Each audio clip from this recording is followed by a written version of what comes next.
Get the magic of the best working for you now. Link your payment cards once, collect rewards forever.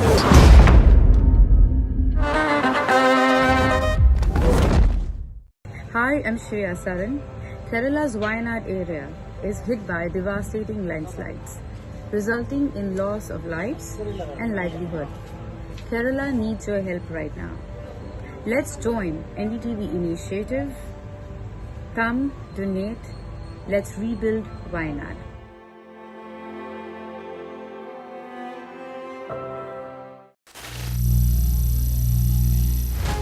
Some people say the metaverse will only be virtual. One day this lecture hall will be made of code, and driverless cars would be trapped in intersections. But even in this maze of the future, you can't wish away health. It's time to become more resilient.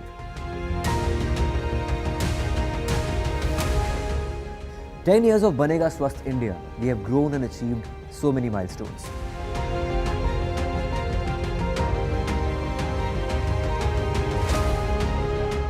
And now I have a plan to beat the urgency, to stop breathing with difficulty, to relieve getting choked with inactivity.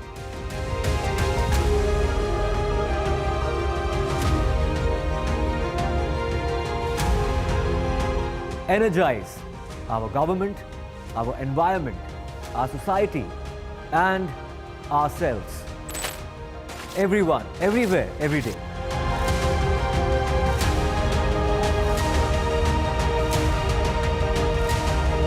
Banega Swasth India. One world hygiene. Landslide devastation in Kerala's Wayanad. Join NDTV's initiative. Donate for Kerala.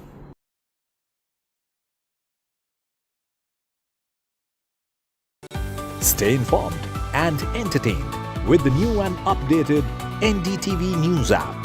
You can watch all our channels live, listen to podcasts, read breaking and exclusive news from around the world and more. Download the NDTV app today and get access to the best journalism.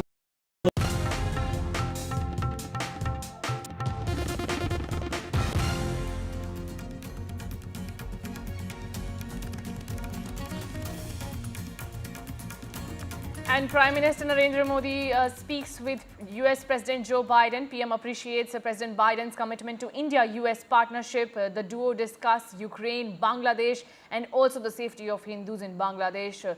Was their choice of discussion. They discussed various regional and global issues, including the situation in Ukraine.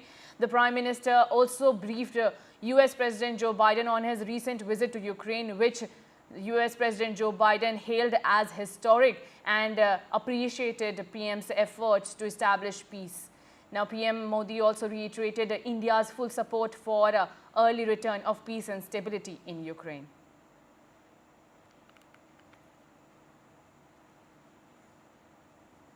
Now, Canadian Prime Minister Justin Trudeau has announced that Canada will be cutting back on the number of temporary foreign workers employers can hire for low-wage jobs.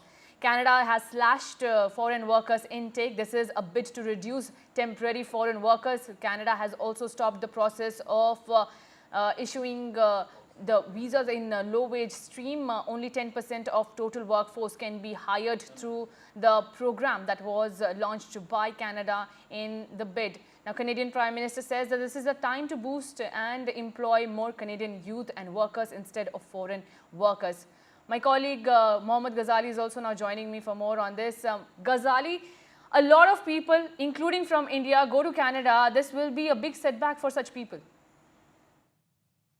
And you will see that in the last 1 year, there have been multiple announcements by the Canadian government. First, they were trying to promote immigration. And now in the last 6 months or so, there have been many restrictions or changes in the law, which will now curb immigration. And why this is happening, Canada goes to polls next year.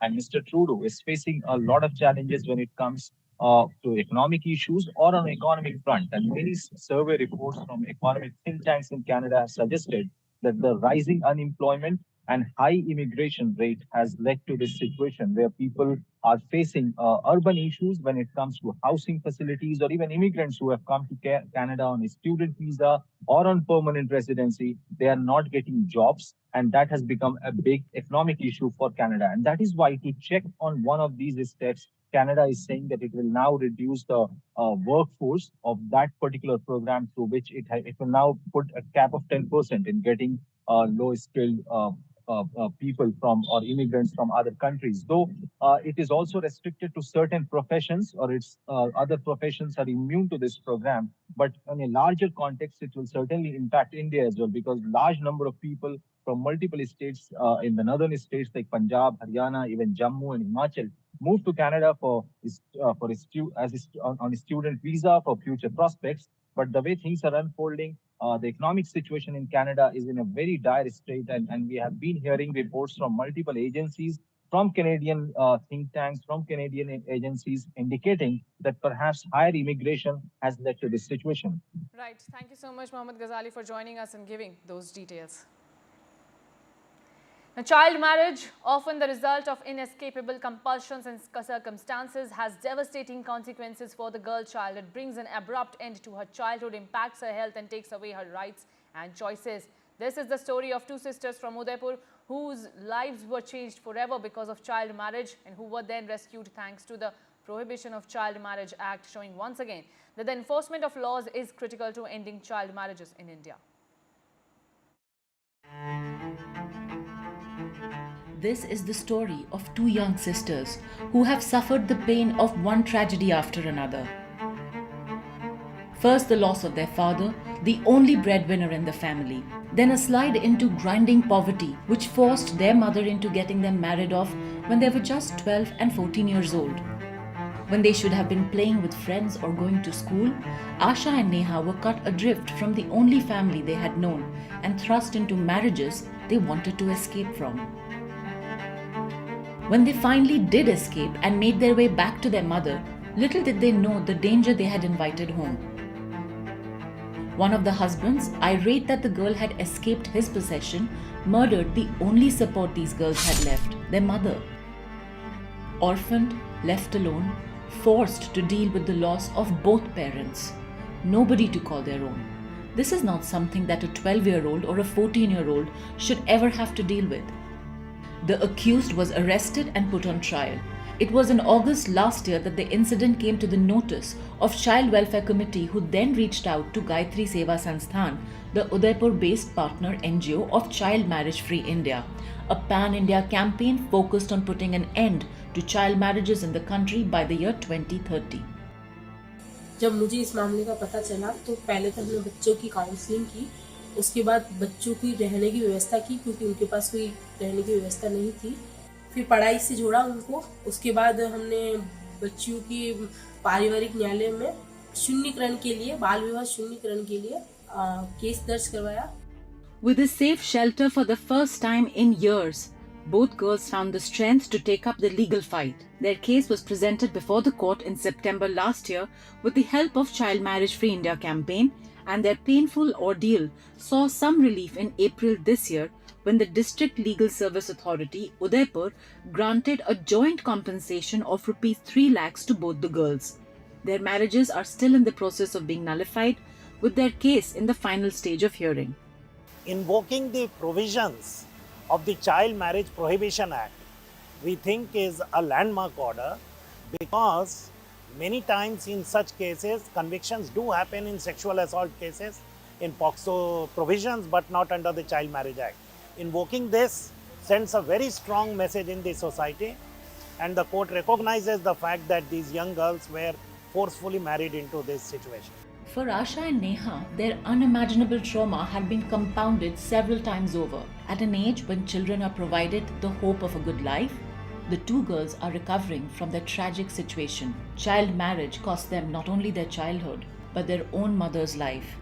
Yet, this is a story which also gives hope that justice prevails in the end. This timely enforcement of the law sets a precedent for numerous other girls like Asha and Neha. With the constant support of the Child Marriage Free India campaign, both girls are trying to get their lives back on track. Now that their education has been resumed and compensation provided, the process of healing can truly begin for them, enabling them to be independent and to not just only dream for a better life, but also be able to fulfill it.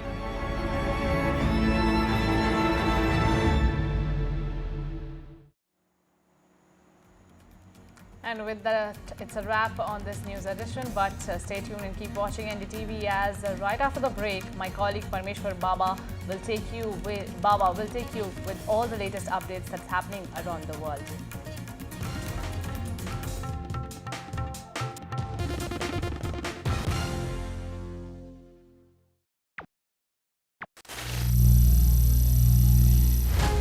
Some people say the metaverse will only be virtual.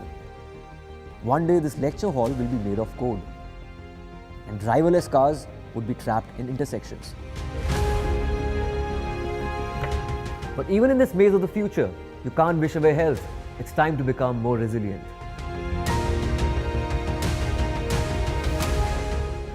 "10 years of Banega Swasth India, we have grown and achieved so many milestones.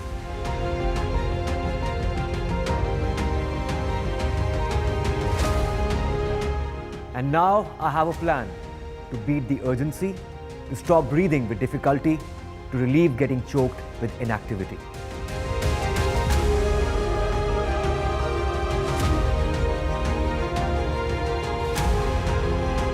Energize our government, our environment, our society, and ourselves. Everyone, everywhere, every day.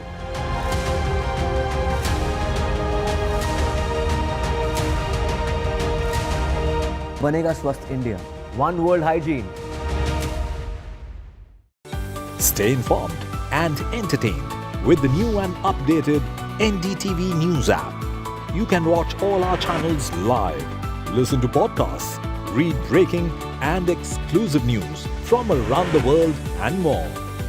Download the NDTV app today and get access to the best journalism and storytelling on your smartphone or tablet. The NDTV app. News that matters to you. Hi, I'm Shreya Saran. Kerala's Wayanad area is hit by devastating landslides, resulting in loss of lives and livelihood. Kerala needs your help right now. Let's join NDTV initiative. Come, donate. Let's rebuild Wayanad.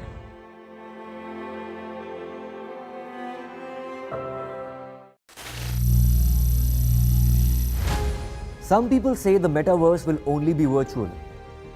One day this lecture hall will be made of code, and driverless cars would be trapped in intersections. But even in this maze of the future, you can't wish away health. It's time to become more resilient.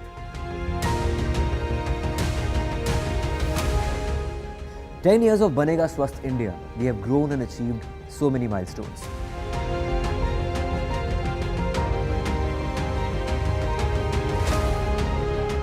And now I have a plan to beat the urgency, to stop breathing with difficulty, to relieve getting choked with inactivity.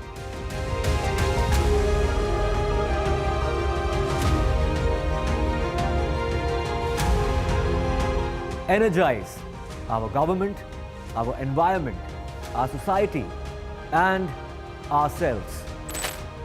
Everyone,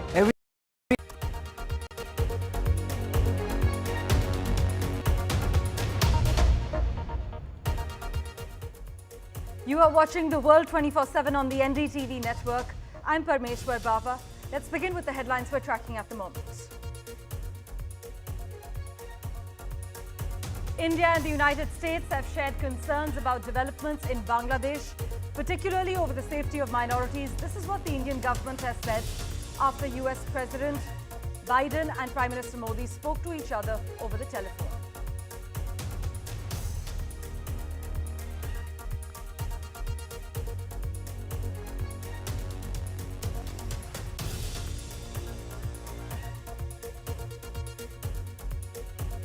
The Ministry of External Affairs has responded to Bangladesh's allegations of non-cooperation from New Delhi over the opening of gates at the Farakka barrage, which was done without any prior warning.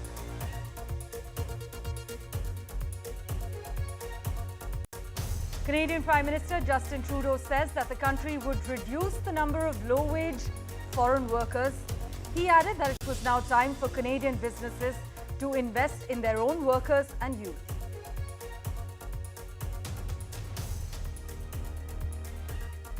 Apple has announced that Chief Financial Officer Luca Maestri will step down from his role at the start of next year, and Kevin Parekh, Apple's Vice President of Financial Planning and Analysis, will take Maestri's place managing the finances of the now $3 trillion company.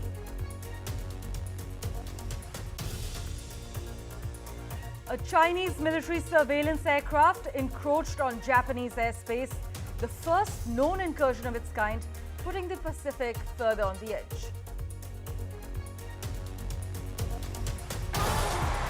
The Donald Trump and Kamala Harris campaigns are sparring over whether to mute one of the microphones when it's the other person's turn to speak during the pair's scheduled debate next month.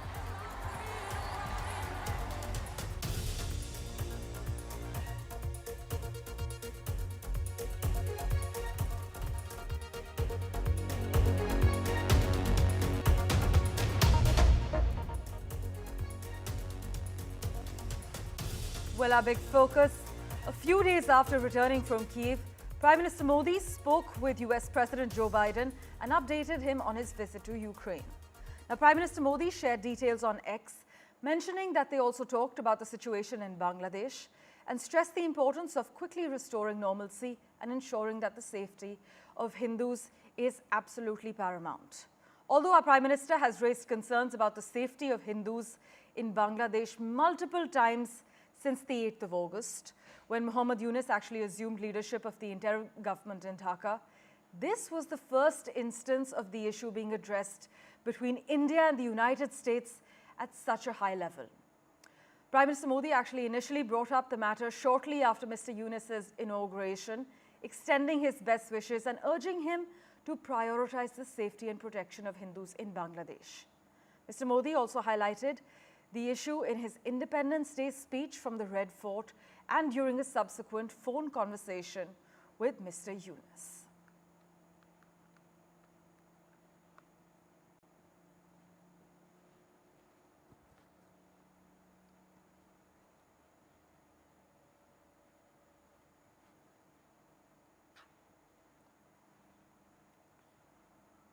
Meanwhile, India has trashed reports in Bangladesh that the opening of the Farakka barrage in West Bengal is causing floods in some areas in the neighboring country. In fact, the MEA has said that we have seen fake videos, rumors and fear-mongering to create misunderstanding. This should be firmly countered with facts. These are the words of the External Affairs Ministry spokesperson, Ranjit Cases.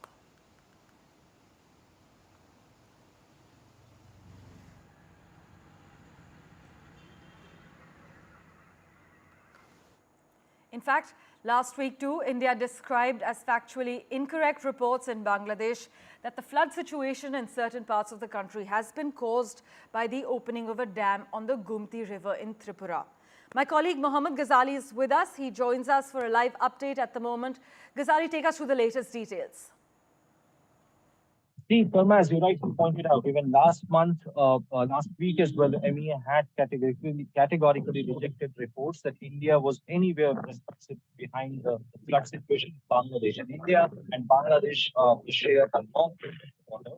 It also has constructed dams in both the reservoirs on the India-Bangladesh border in states like Tripura, Bengal, and like last week it was Tripura, which was blamed for that the Indian government had opened some barrage or some water reservoir near the border leading to floods in Bangladesh. This week and yesterday, MEA had to yet again categorically any kind of scheme or sort of deliberate attempt to cause floods in Bangladesh by opening the Farakka barrage or not informing their Bangladeshi counterparts before the outflow of the water towards Bangladesh. And the larger context is that since Sheikh Hasina has spread the country, a large sentiment, a growing sentiment is there in Bangladesh that perhaps India was helping Sheikh Hasina, or India is a well-wisher of Sheikh Hasina, and that is why, despite not getting political asylum in any of the Western countries, she is still staying in India. And now this particular situation, where the interim government is still trying to expand its feet and take control of the situation in Bangladesh, a flood-like situation has gripped multiple parts of the country, and now some anti-India elements, and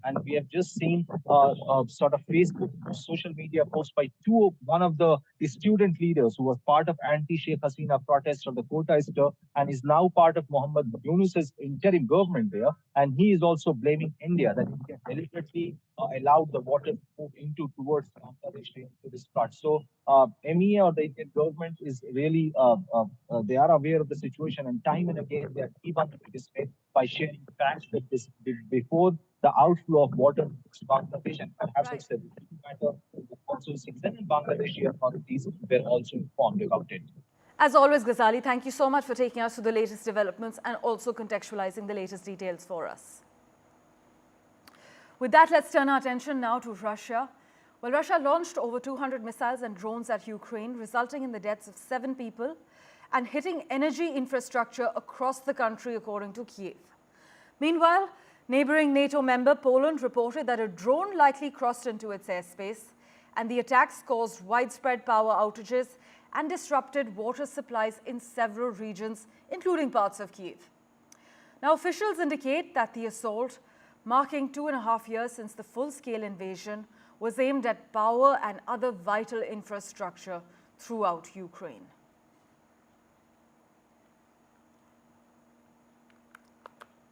In fact, we have with us international affairs expert Kamaraga with us. Thank you so much, sir, as always, for making time for us on the World 24/7. Sir, how bad are things as per your assessment as we speak? It's very sad. It's very bad. Flooding is taking place. Then, civilian areas are being targeted also. Large number of innocent people are dying. I think the time has come. International community should call for immediate cessation of hostilities, at least, if not, and ceasefire.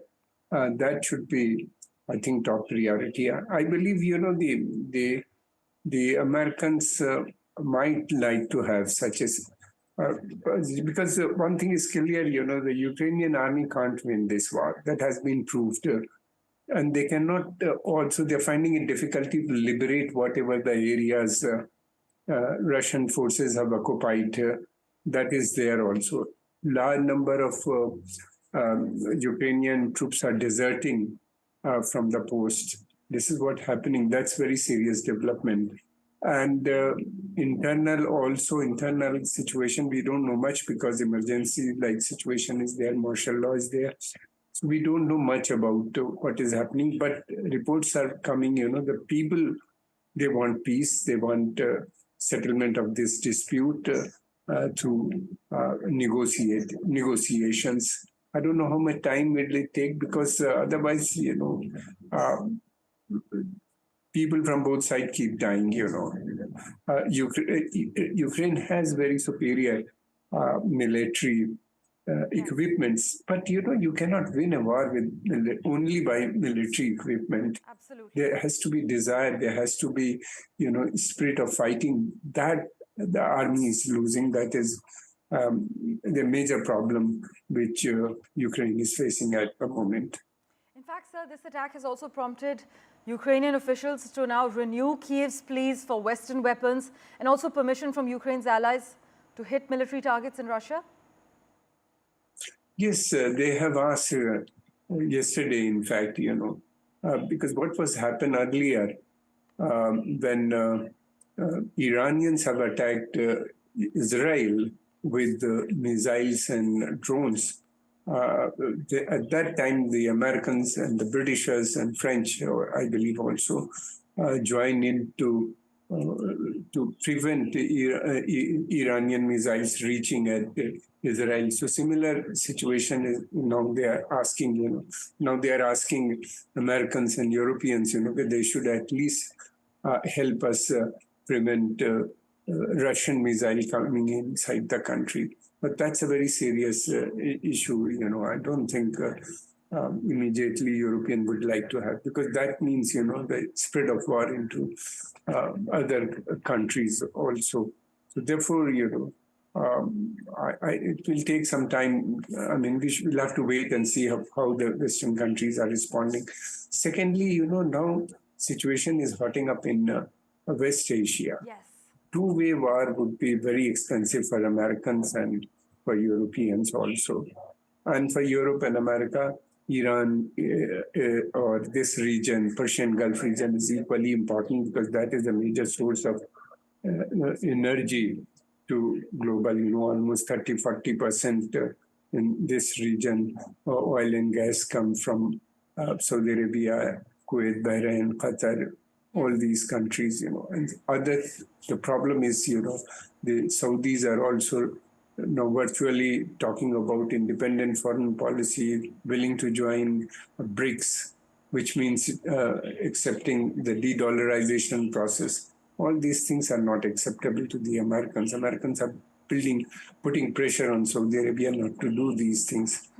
But it looks like the Crown Prince Mohammed bin Salman is continuing with his agenda.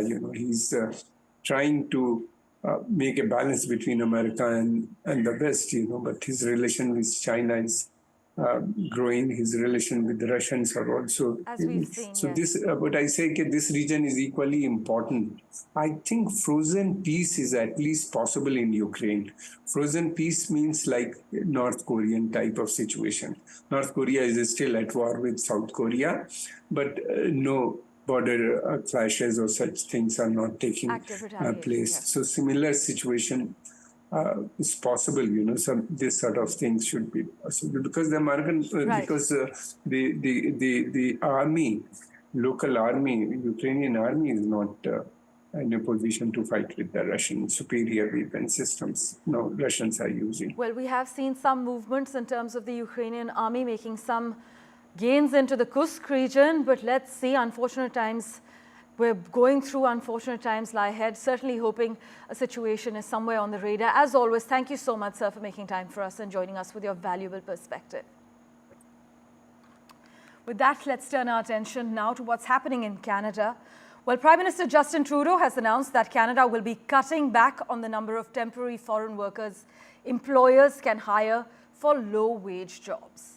Now, this change is part of the government's effort to manage the rise in temporary immigration that has followed the pandemic. Additionally, there's also talk about potentially reducing the number of permanent residents Canada accepts.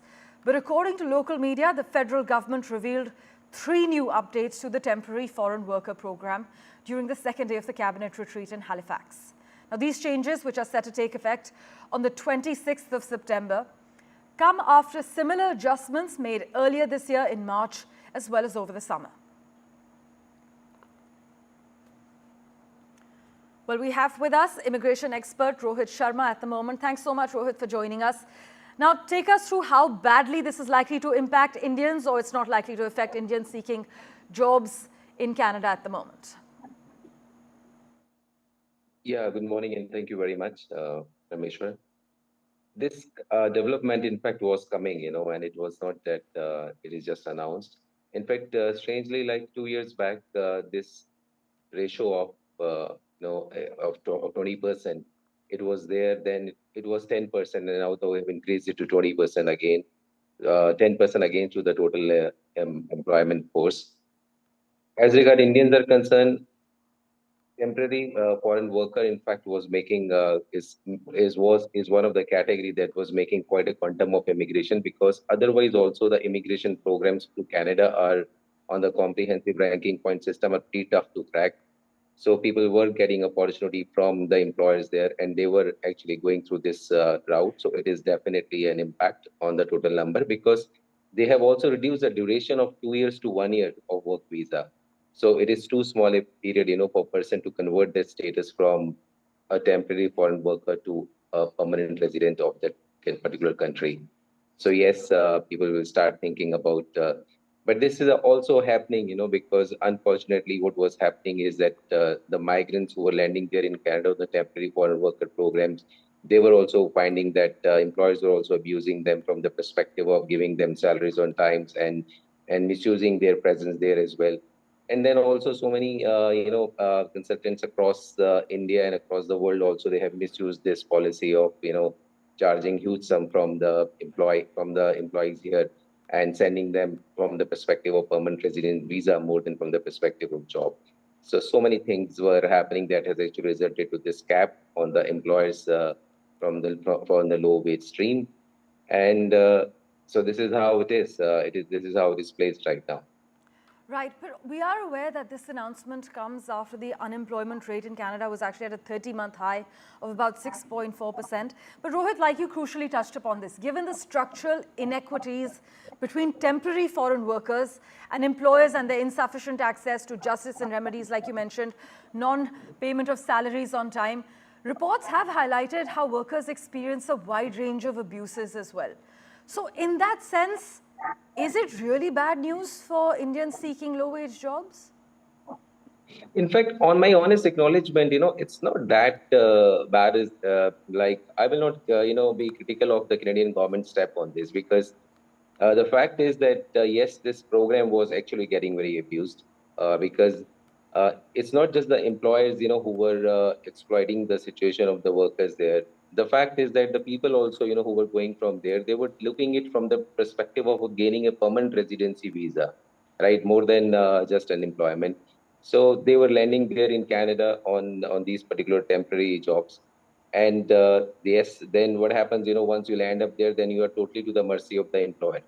Because if he just simply withdraw his offer, then you have no option but to come back. Now imagine you have landed in Canada and then you are coming back. Then you are neither here nor there. Right. So yes, and also from the perspective of with Canada, having being running through a process, where even the unemployment rate for the youth has increased there.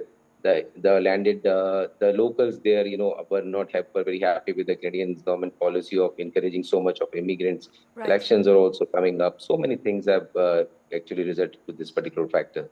But yes, I don't think it will rather help, to also curb the kind of, illegal migration that was happening across India also to Canada.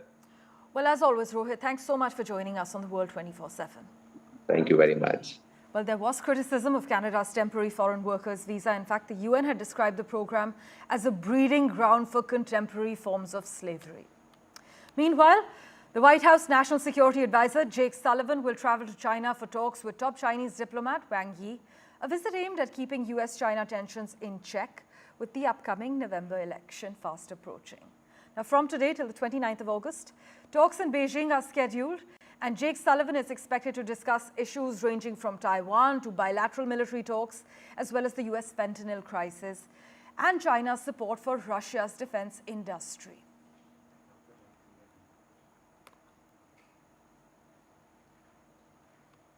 Meanwhile, with just 15 days left until the scheduled September 10th presidential debate between Kamala Harris and Donald Trump, which has not been called off yet, negotiations between their two campaigns have hit an impasse over whether the candidates' microphones will be muted when it's not their turn to speak. In fact, as far as their fundraising is concerned, though, Kamala Harris's presidential campaign has said that they raked in a whopping $82 million during the Democratic National Convention last week, which is the latest surge of donations in a fundraising tier that began like 5 weeks ago when Joe Biden withdrew from the race. How is Trump doing in comparison? Well, we broke down the details for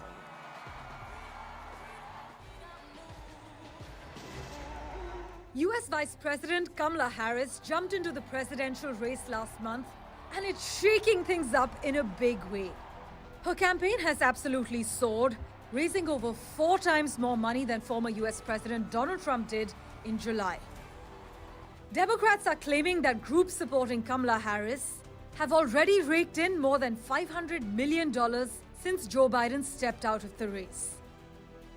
The Biden, now Harris campaign committee raised $516.8 million, and Trump's campaign committee raised $268.5 million in total between January 2023 and July 31st, 2024, the most recent date for which Federal Election Commission filings are available. Harris also ended July with far more cash on hand than Trump, with $219.7 million to Trump's $151.3 million, erasing a previous cash advantage the Trump campaign had at the end of June before President Joe Biden dropped out of the race. The Harris campaign raised $204.5 million in July alone, while the Trump campaign raised $47.5 million, shaking up what was previously a more evenly matched cash race, as Harris entered the race on the 21st of July and quickly posted huge fundraising numbers, with her campaign reporting $81 million in donations in the first 24 hours.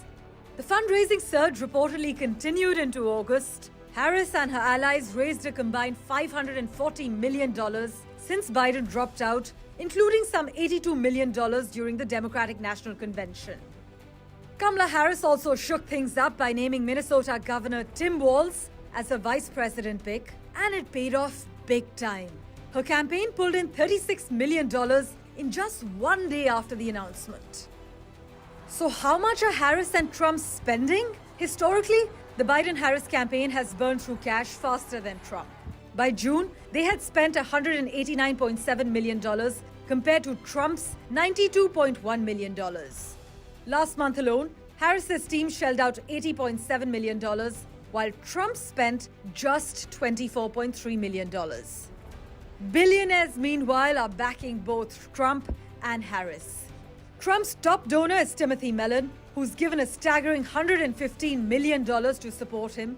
Other big names supporting Trump include Kelsey Warren, Diane Hendricks. In fact, Tesla's Elon Musk is also in the mix, but has denied claims of a $45 million monthly donation. On the flip side, Biden's billionaires like Michael Bloomberg and Reid Hoffman have shifted their support to Kamala Harris. She's also got backing from Netflix co-founder Reed Hastings, former Meta COO Sheryl Sandberg, and Melinda French Gates. Plus, over 100 venture capitalists, including Mark Cuban, Vinod Khosla, and Chris Sacca, have publicly supported Kamala Harris. Overall, Joe Biden and Kamala Harris have spent $329.5 million this cycle, while Donald Trump has spent $117.2 million. But don't count Trump out.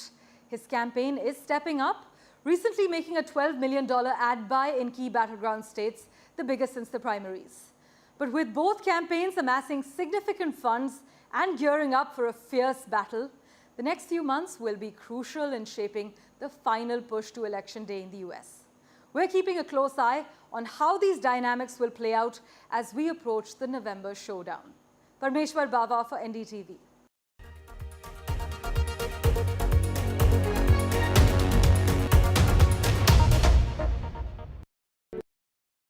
Landslide devastation in Kerala's Wayanad. Join NDTV's initiative. Donate for Kerala.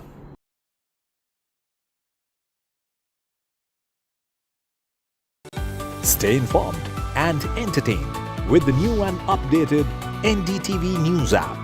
You can watch all our channels live, listen to podcasts, read breaking and exclusive news from around the world and more.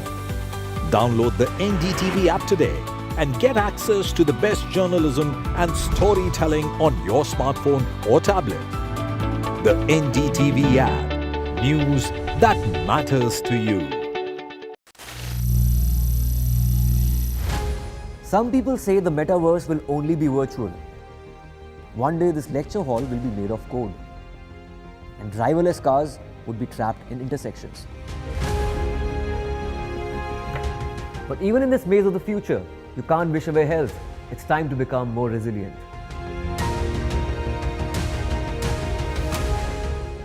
"10 years of Banega Swasth India, we have grown and achieved so many milestones.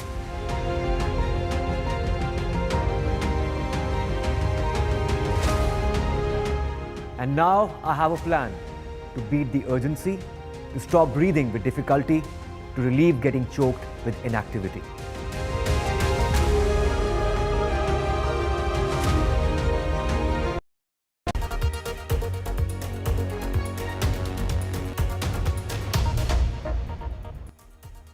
Welcome back. On Sunday night and into Monday morning, a wave of violence hit Pakistan's southwestern province of Balochistan, with nearly 24 civilians from Punjab being pulled from their vehicles and shot by armed gunmen.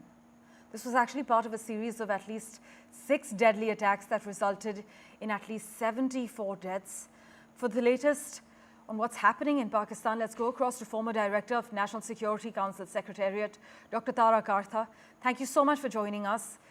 It's actually very worrying, the targeted attacks on workers from Punjab, which is Pakistan's biggest, most prosperous and most politically dominant province, I beg your pardon. Does it add to a growing pattern, ma'am? And do these latest attacks represent a shift in scale, audacity and nature? Oh, it's certainly far more than a shift. To my experience, this is quite unprecedented. I mean, within the foreseeable, the last several years. I mean, this Baloch resistance has been going on for decades, right? It's been on since Pakistan was independent. But this time they've gone at it in a very methodical manner. They've hit the rail. They've closed off a couple of highways, very important, the linchpin highways which are connecting Punjab to Balochistan. They're claiming they took over at least two security forces bases and killed about 132 soldiers. That's what they are claiming. Pakistan, of course, says much less, which is what you showed. But I would tend to go with at least a part of what the BLA says, because this, if you look at what they're doing, if you look at the videos that are coming out, this is huge. This is something which is extremely well planned and not just confined to one district, which is normally what you see. It's totally around the coast and things. This is massive. The background to this also is that the UN, for the first time, has taken this issue on and has asked Pakistan to take a note of this enforced disappearances, to sign on to that. So far, the biggest problem has been the Baloch keep fighting and the international community, nobody bothers. This time it's come center stage. And you cannot ignore this. This is massive. And they kind of announced this whole operation, just after the attacks on the Chinese. So this is clearly a Chinese pushed initiative that they launched this operation against terrorists at all. We certainly hope that there's some peace that's restored in the region. But thank you so much, ma'am, for joining us with your latest comments. Thank you so much for investing your time in watching this edition of The World 24/7. We'll keep tracking the latest updates for you. Do stay tuned.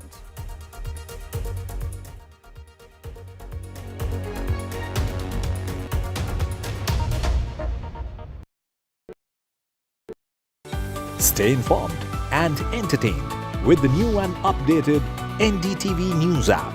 You can watch all our channels live, listen to podcasts, read breaking and exclusive news from around the world and more. Download the NDTV app today and get access to the best journalism and storytelling on your smartphone or tablet. The NDTV app. News that matters to you. Hi, I'm Shreya Saran. Kerala's Wayanad area is hit by devastating landslides, resulting in loss of lives and livelihood. Kerala needs your help right now. Let's join NDTV initiative. Come, donate. Let's rebuild Wayanad.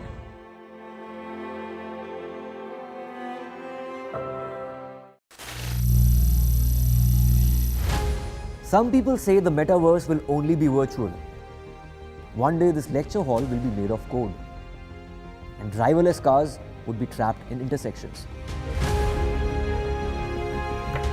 But even in this maze of the future, you can't wish away health. It's time to become more resilient.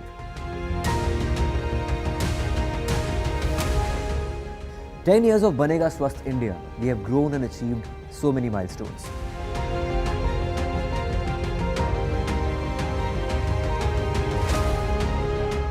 And now I have a plan to beat the urgency, to stop breathing with difficulty, to relieve getting choked with inactivity."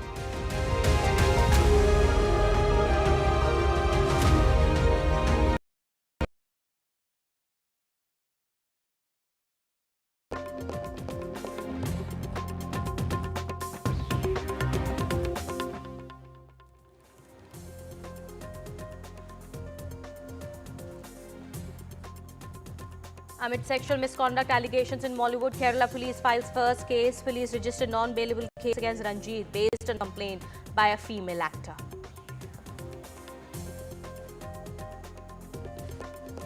After murder accused Kannada actor gets VIP treatment in jail, BJP holds Karnataka Deputy Chief Minister DK Shiv Kumar responsible for VIP treatment to Darshan. It's the last day of filing nominations for Phase 1 of Jammu Kashmir elections. After NC Congress seal alliance pact, Congress releases first list of candidates. Omar Abdullah tells NDTV secular forces are united against the BJP.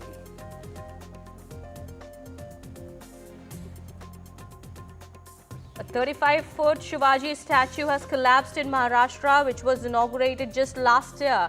The FIR says PWD was warned of shoddy construction. Opposition targets Maharashtra government, says that the statue was erected in haste.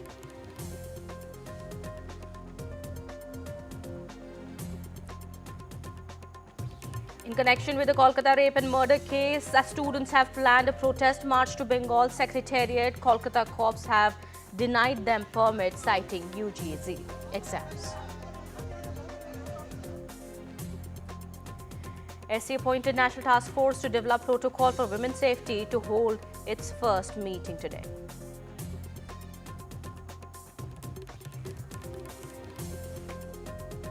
Days after return from Kyiv, Prime Minister Modi has spoken to US President Joe Biden and briefed him on his visit to Ukraine. Prime Minister Modi also has said in a post on X that they discussed the Bangladesh situation and emphasized the need for early restoration of normalcy and ensuring the safety of Hindus.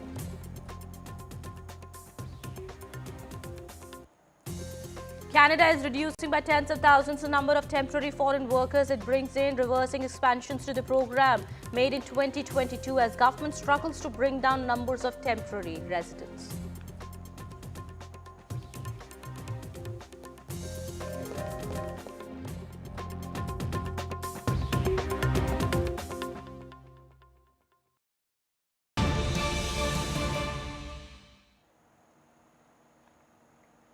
Hello and welcome. You're watching NDTV 24/7. My name is Kitty Bahel. We are starting this edition with some breaking news now coming in. This is in connection with the Shivaji statue collapse in Maharashtra. We're learning the Maharashtra police has filed an FIR in connection with the matter. The PWD complaint has also been noted in the FIR. Remember, the PWD had said that the statue construction was shoddy and the bolts of statue were found to be rusted.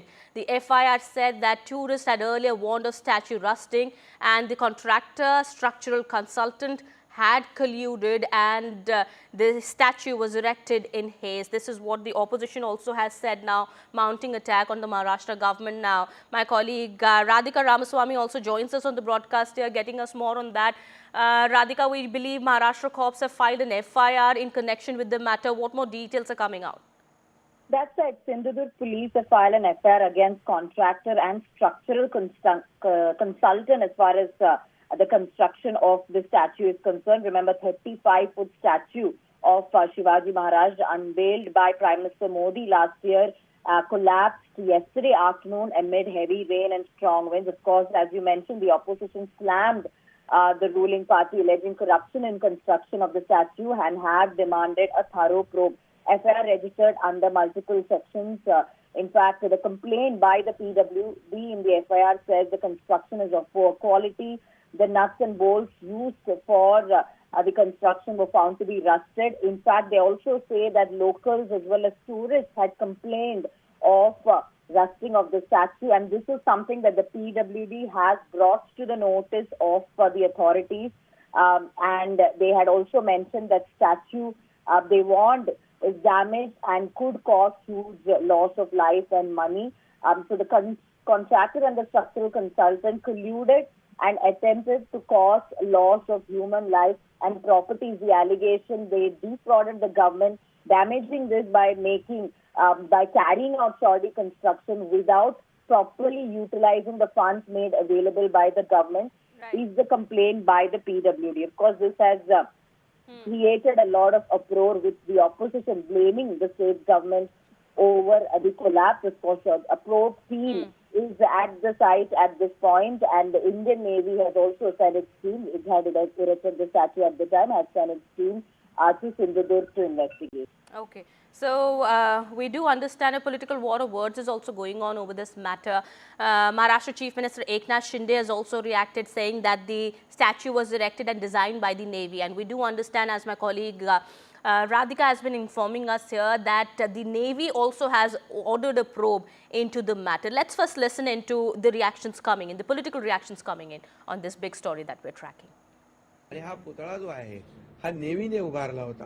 त्याचं complete design नेव्हीने तयार केलं होतं आणि मी कलेक्टरशी बोलल्यानंतर त्यांनी मला सांगितलं 45 kilometre per hour अशा प्रकारचा वारा, सुसाट्याचा वारा जो भोग होता आणि त्या याच्यामध्ये पुतळ्याचं नुकसान झालेलं आहे.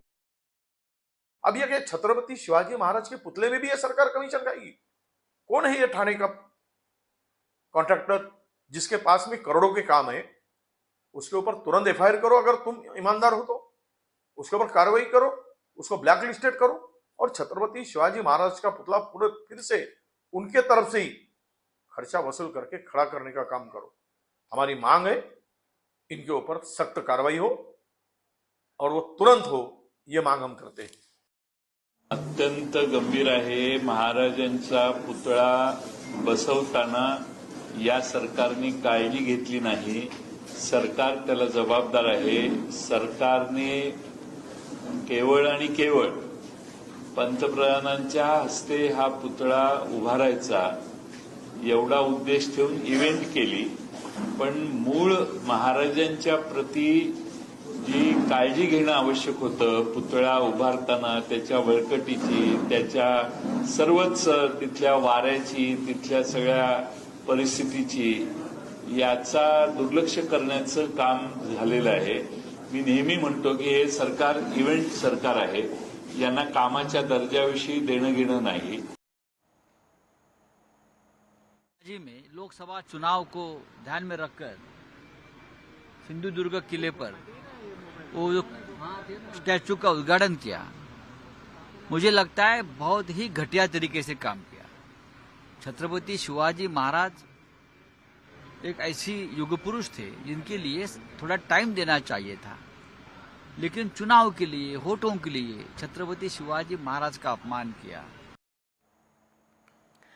Well, the incident has, of course, drawn the ire of the opposition that says that the statue was erected in haste and so appropriate action needs to be taken now after this incident has come to light. All right, we'll get you more on that. We have more news now coming in that we are shifting our focus to. Amid allegations of sexual misconduct that have gripped the Malayalam film industry, the Kerala police has filed its first case in this connection. The police registered a non-bailable case against Ranjit based on the complaint of a woman actor who had accused him of sexual assault.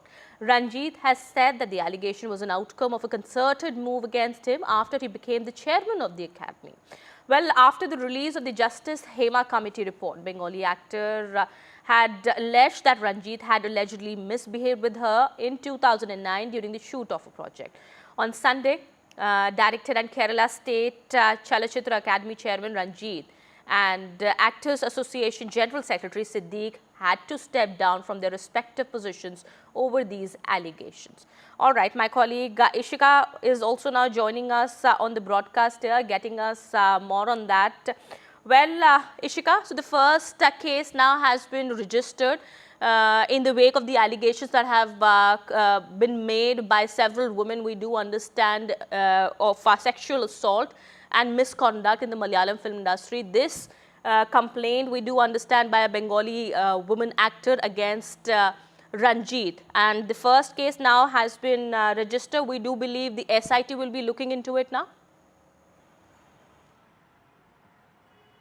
Well, yes, in fact, as you rightly said, we have seen that how after the Hema Committee report came in the public domain, we see now how artists, in fact, and actors who have worked in the Mollywood, they have come up and they have spoken up and made serious allegations against heavyweights, against heavyweights in the Malayalam film industry. In fact, Srilekha Mitra, the Bengali actor, is also one among them. In fact, she had made allegations allegations against filmmaker Ranjit.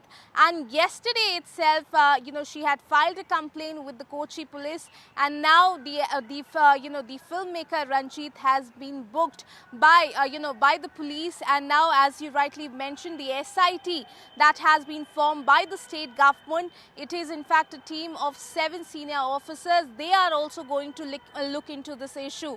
Now, even if we talk about the other in fact actors who have already who are already considering in fact going to the SIT and filing a complaint against the Mollywood heavyweights, they in fact also say that they are hopeful that after the formation of the SIT, they are hopeful for justice, but they also say that the process does not seem to be easy for the victims. Over to you. All right. Thank you so much, Ashika, for getting us all those details there. We'll keep an eye on the developments as they take place and come back to you for more on that.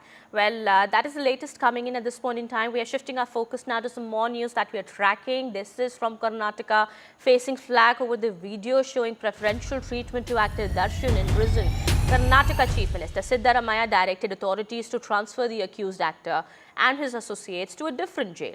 However, after the image of the actor had gone viral, BJP leader R. Ashok has made an explosive statement. The BJP has alleged that Karnataka Deputy Chief Minister had sought,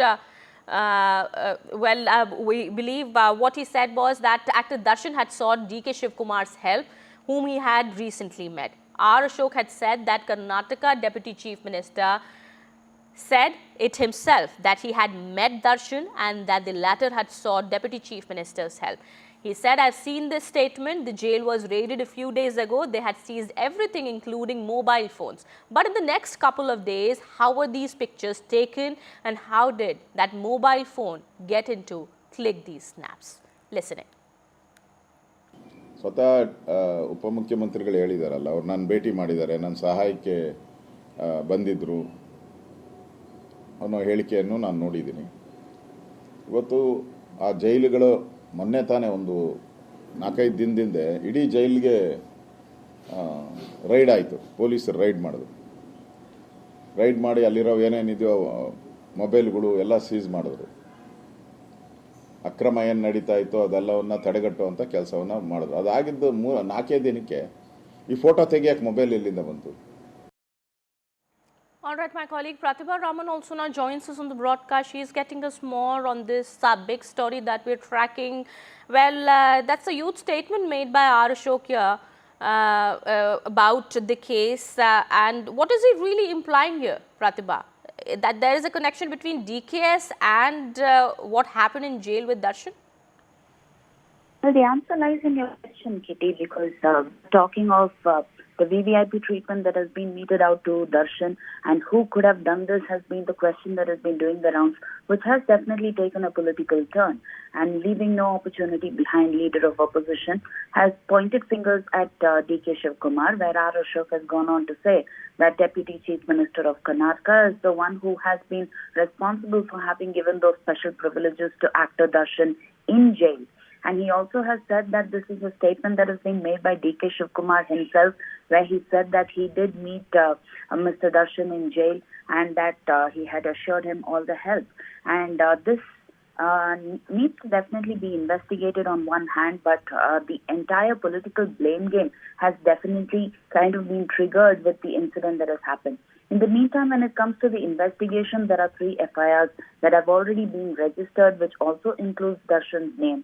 Now, all of this revolves around Darshan, who, despite being an actor, despite being an accused in a murder case, is seen enjoying special privileges inside the jail, and this is not the first time. Instead of pointing fingers, we need to look at who would take the responsibility in terms of introducing norms or reforms inside the jail. Absolutely. Well, that is the need of the hour, of course, as you rightly pointed out.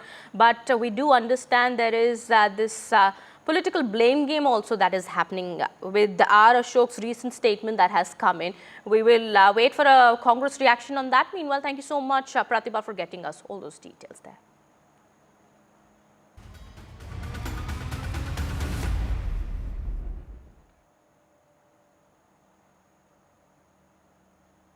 Well, we have news from Kolkata now. Thousands of police personnel will be stationed in different pockets of Kolkata today in view of the Nabana Abhijan. That is the march to Secretariat call given by a student body to protest against the RG Kar Medical College and Hospital rape murder case. Well, the call has been given on social media by a student body of the state who have invited everybody to join the protest march without carrying the banner of any political party, we believe. Well, West Bengal police, however, has said that the march to Nabana rally is illegal. The police have said that no individual or organization has sought permission to hold such a rally to Nabana, that is the state secretariat. In the context of the peaceful protest announced by the student community of West Bengal tomorrow and the reported suppression of the protest by certain instructions from the government, I would urge upon the government to remember the strong pronouncement of the Honorable Supreme Court of India. Let not the power of the state of West Bengal be unleashed on peaceful protesters. Democracy can have silent majority, not silenced majority, not silenced majority.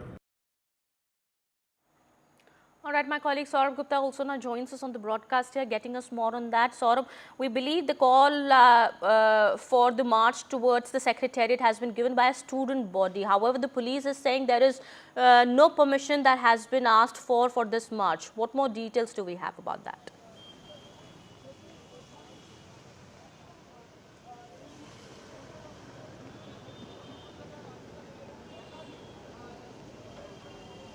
Well, what we know so far is that the police have made security arrangements anticipating some sort of violence. They say that there is intel input on what they expect to be an attempt to create violence by, creating a situation of chaos and anarchy. But what we've also learned from sources is that the police have been given strict instructions not to open fire, irrespective of what the provocation may be. Now, also, this is something that you can see, of course, in these pictures the absolute security presence that's been created here, and the barricades that have been put up here.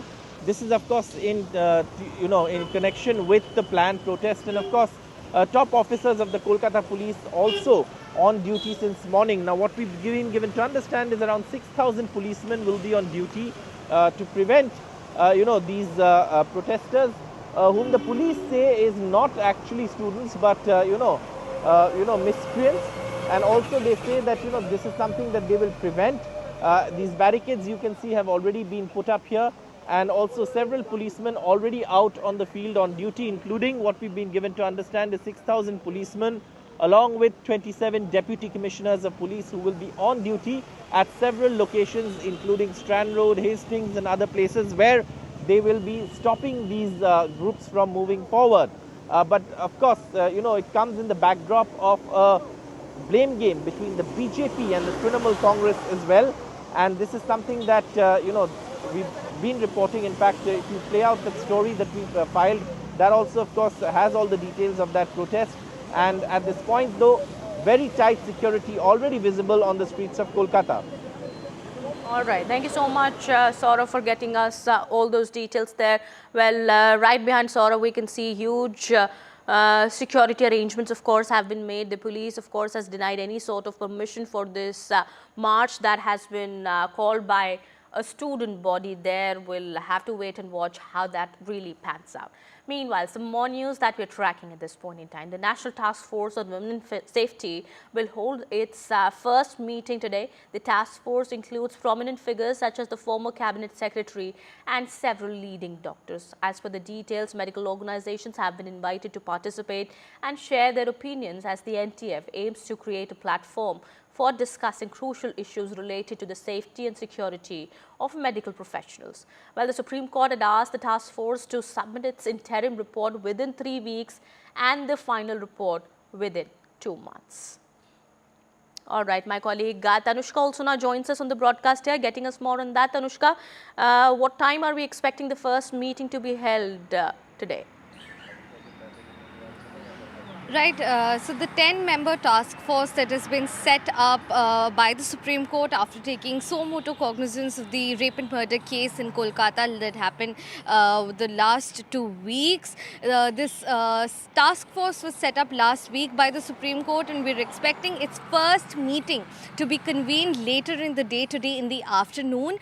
This meeting, this task force has been directed by the Supreme Court also to look into two primary action plans, which is prevention of gender-based violence at workplace of medical professionals, as well as prevention of sexual assault and violence of medical professionals at their workplaces. What we must also note is that this 10-member task force will have members in it, ex officio members from the Cabinet Secretary, the Home Secretary, the Health Secretary, National Medical Examination President, National Board of Medicine chairperson, so a lot of important figures in the task force as well, and their primary task will also be to develop a system, a safety mechanism wherein there is a baggage check and person check as well at every entrance point of every hospital, and also to ensure that the infrastructure is made such that there are separate resting rooms for males and females in every single hospital.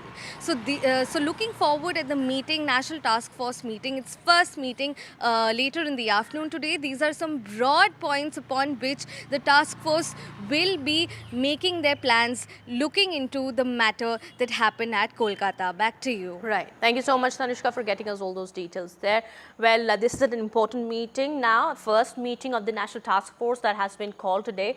Well, we'll wait for the details on that. Meanwhile, some more news now that we are tracking. This is from Jammu Kashmir. The Congress has announced its first 9 candidates for the upcoming assembly polls in Jammu Kashmir, fielding Ghulam Ahmed Mir and Viqar Sulvani, 2 former presidents of its Jammu Kashmir unit from the Duru and Banihal assembly constituencies respectively. Well, the Grand Old Party has also named Surinder Singh Chani from Tral, Amanullah Mantu from Devsar, Pirzada Mohammad Saeed from Anantnag, Nadeem Sharif from Bhadarwah, Sheikh Riaz from Doda. The Congress will fight 37 seats in the 90-member assembly. It will contest the elections with its India bloc ally, the National Conference. Well, the agreement will see the parties contest 32 and 51 seats respectively, while on 5 seats there will be a friendly match between the two. All right, my colleague Nazir is now joining us on the broadcast here, getting us more on that. Well, after the alliance pact was sealed between the National Conference and the Congress has now released its first list. You know, we have some of the important names here, of course, but we do believe now all is well between the two parties as well? Of course, the deal has been sealed. Alliance is now done and dusted. Now they have to get on to the real work, which is the elections, and today is the last day of filing of nomination papers, so it would be a huge rush at the election offices, return offices to file nomination papers, because all parties have given their mandate yesterday, only announced their candidates yesterday, only yesterday was holiday. Today is the last day, so all parties, all candidates will be filing their nomination papers today. Having said this, the list you are mentioning are the Congress, which has put out the names of 9 candidates. 6 of them are consensus candidates between National Conference and the Congress. 3 are those who would be contesting as a friendly contest in 3 seats like Banihal, then there's Devsar and Bhadarwah. So clearly in some of the cases you have to give that alliance genius. It will help their opponents rather than helping the alliance, where they are contesting against each other in certain seats. And also in some seat sharing arrangements which has been made, which has actually led to some revolt within National Conference. There may be some bickering within the Congress as well, but that has not come to fore. Same problems were faced by the PDP and BJP. We know what happened yesterday in the BJP office soon after the first list of 44 candidates was released. That was, party high command was forced to withdraw the list because of the massive protests inside the BJP office. That was a tough time for the party leadership, including the party state chief, Ravinder Raina, to pacify these protesting these workers and the leaders. So today is the last day of filing of nomination papers, and across the districts in South Kashmir and Chenab Valley, where the first phase of polling will happen on the 18th of next month. So today it would be the rush of candidates from all the parties to file their nomination papers. Absolutely. All right. Thank you so much, Nazir, for getting us all those details there. Well, my colleague Nazir had also spoken to former Chief Minister of Jammu and Kashmir, Omar Abdullah, who is also the National Conference Party's Vice President. Omar Abdullah has spoken to NDTV on the deal that has been struck between the Congress and National Conference. He said it wasn't an easy task to arrive at a consensus with the Congress, but secular forces in Jammu and Kashmir have united for J&K. Let's listen in to what he said.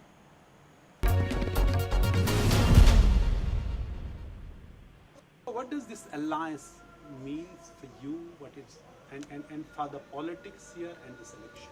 Well, obviously, for one, it means that the secular forces and the two oldest parties, National Conference and Congress, will fight together, with 2 seats shared with 2 of the other smaller units here. That's obviously the biggest story from this. But for us in the National Conference, one of the other things for us that was important was perception management. If you remember, a few days ago, the Jammu and Kashmir High Court gave relief to Dr. Farooq Abdullah in the ED matter of the cricket board. And after that, our opponents here started spreading that this was a fixed match with the BJP and that we had done some deal with the BJP, and that is why Farooq Saab got relief from the court. So for us, an alliance with the Congress became even more important, so that that perception of some sort of underhand deal with the BJP, we could remove that perception. So you talked about BJP, there should not have any perception, but the perception within BJP was not so great today in Jammu after they actually issued the first list of these candidates. So you must have known what is happening there in BJP. Will that have any impact on I obviously kept half an eye on what was happening there. Most of my attention was focused here. I don't think it's any secret. All parties will face some dissension. Okay. It's going to happen. Even with us, I'm sure we will have some problems in some areas, as will the Congress and other political parties. This coming from the BJP actually was a big surprise for me, because the BJP touts itself as the most disciplined party in the country. For them to have furniture broken in their office and almost a riot-like situation was extremely unusual. But then I'm not surprised.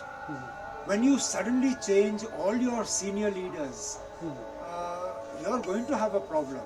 And when you reward turncoats, you reward those who have left other parties and come and joined you. And at least 3 colleagues, former colleagues of yours as well, who have got tickets in BJP today. Tell you, good for them, but at what cost? Your candidature, that is also an important thing.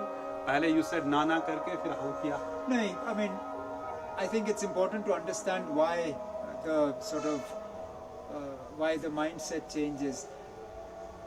I'm not getting into the powers of the Chief Minister and all that. I'm purely talking from the point of view of the Assembly.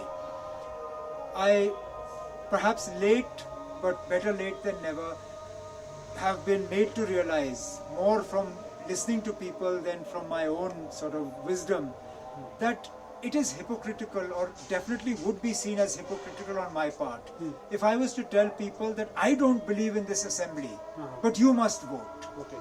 Or if I was to tell my candidates that I don't believe in this Assembly, but you go and take the mandate and fight.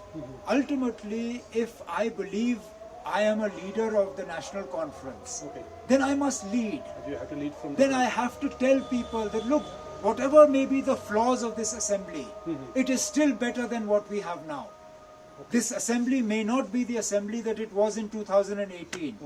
But it is still an Assembly that will speak for them, that will fight for their rights. And also, this is an Assembly that will bring back the statehood of Jammu and Kashmir.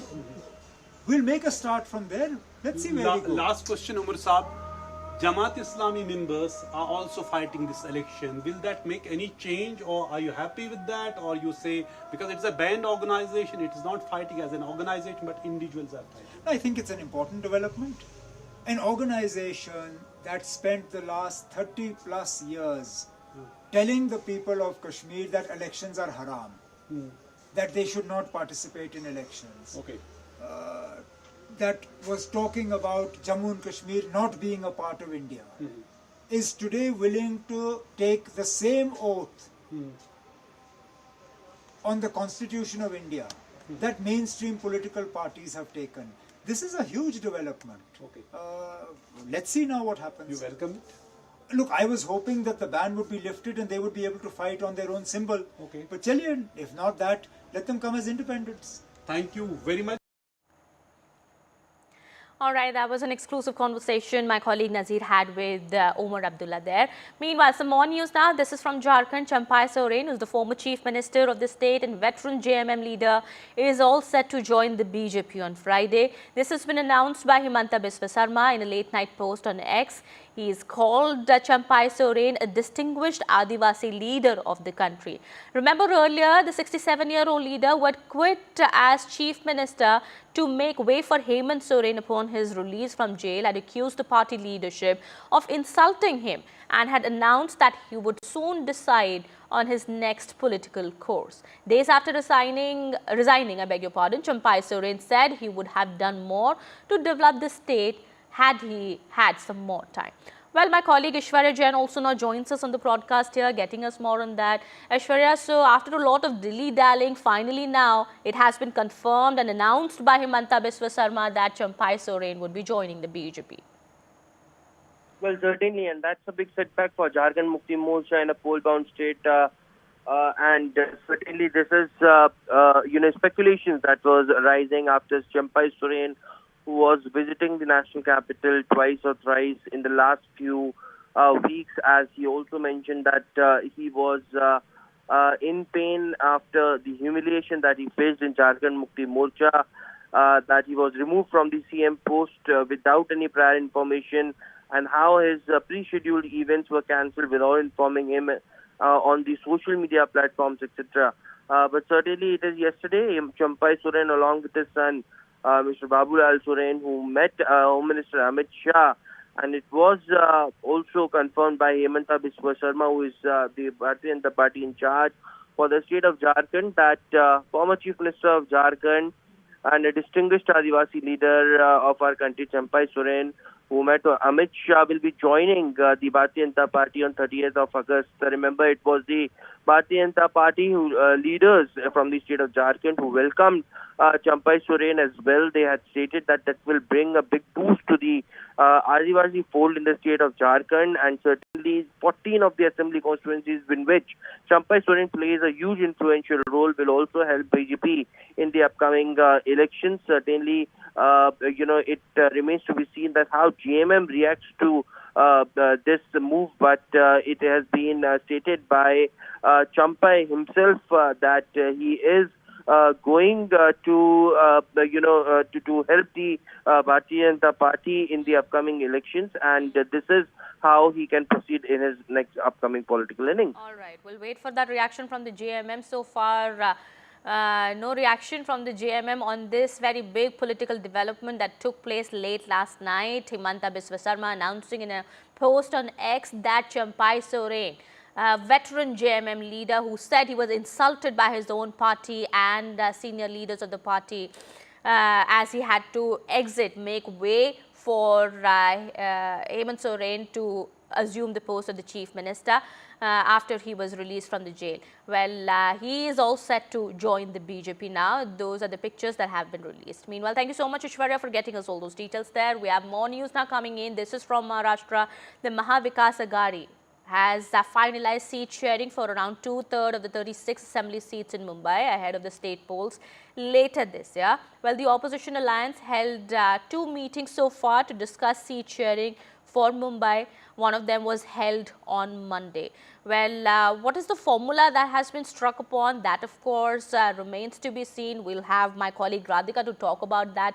However, we do believe the opposition alliance is yet to start discussions with some smaller alliance partners, including the Samajwadi Party, which has one seat in the city, that's Shivaji Nagar.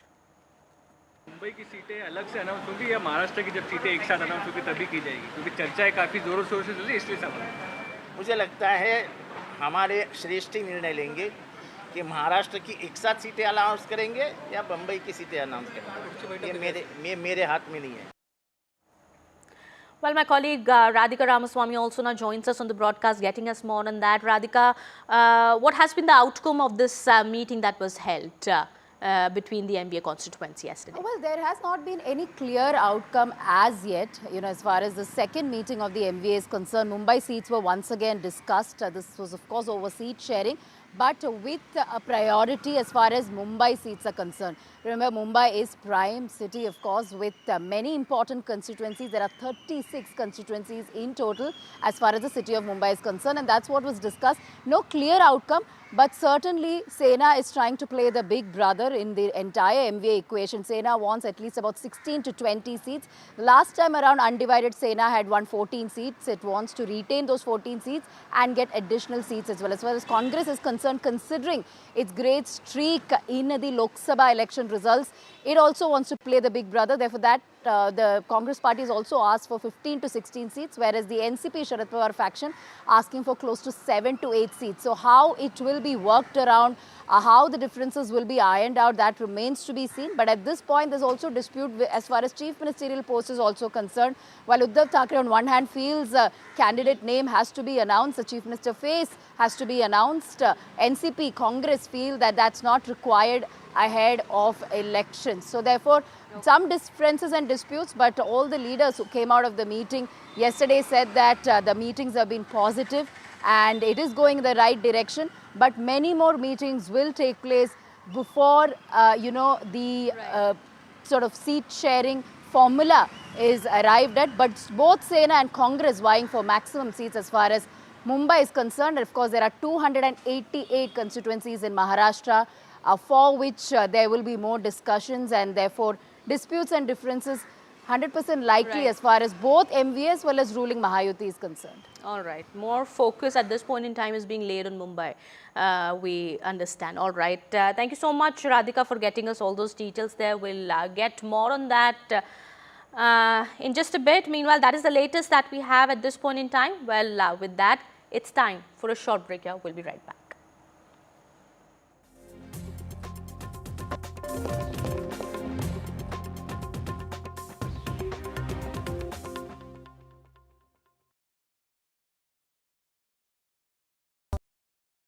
Landslide devastation in Kerala's Wayanad.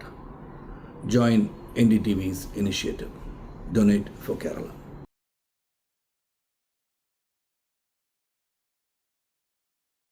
Stay informed and entertained with the new and updated NDTV News app. You can watch all our channels live, listen to podcasts, read breaking and exclusive news from around the world and more. Download the NDTV app today and get access to the best journalism and storytelling on your smartphone or tablet. The NDTV app. News that matters to you. Some people say the metaverse will only be virtual. One day this lecture hall will be made of code, and driverless cars would be trapped in intersections.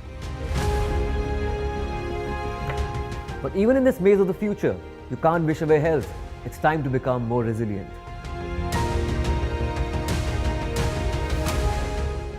"10 years of Banega Swasth India, we have grown and achieved so many milestones.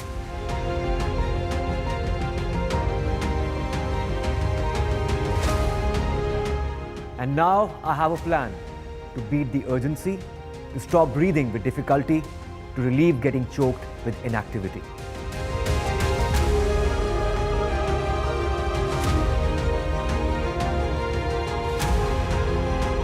Energize our government, our environment, our society, and ourselves. Everyone, everywhere, every day.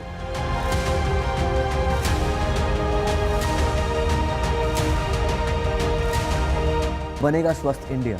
One World Hygiene.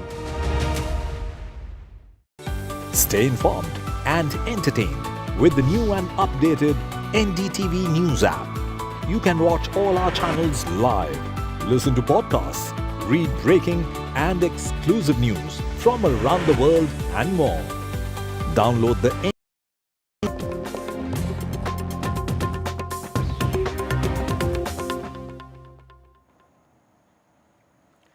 Welcome back after the break. An exceptionally heavy rainfall alert has been sounded in Gujarat and parts of the Saurashtra region for the next few days.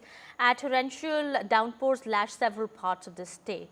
While 3 people have died in rain-related incidents, we are learning at least 20,000 people have been evacuated to safer places.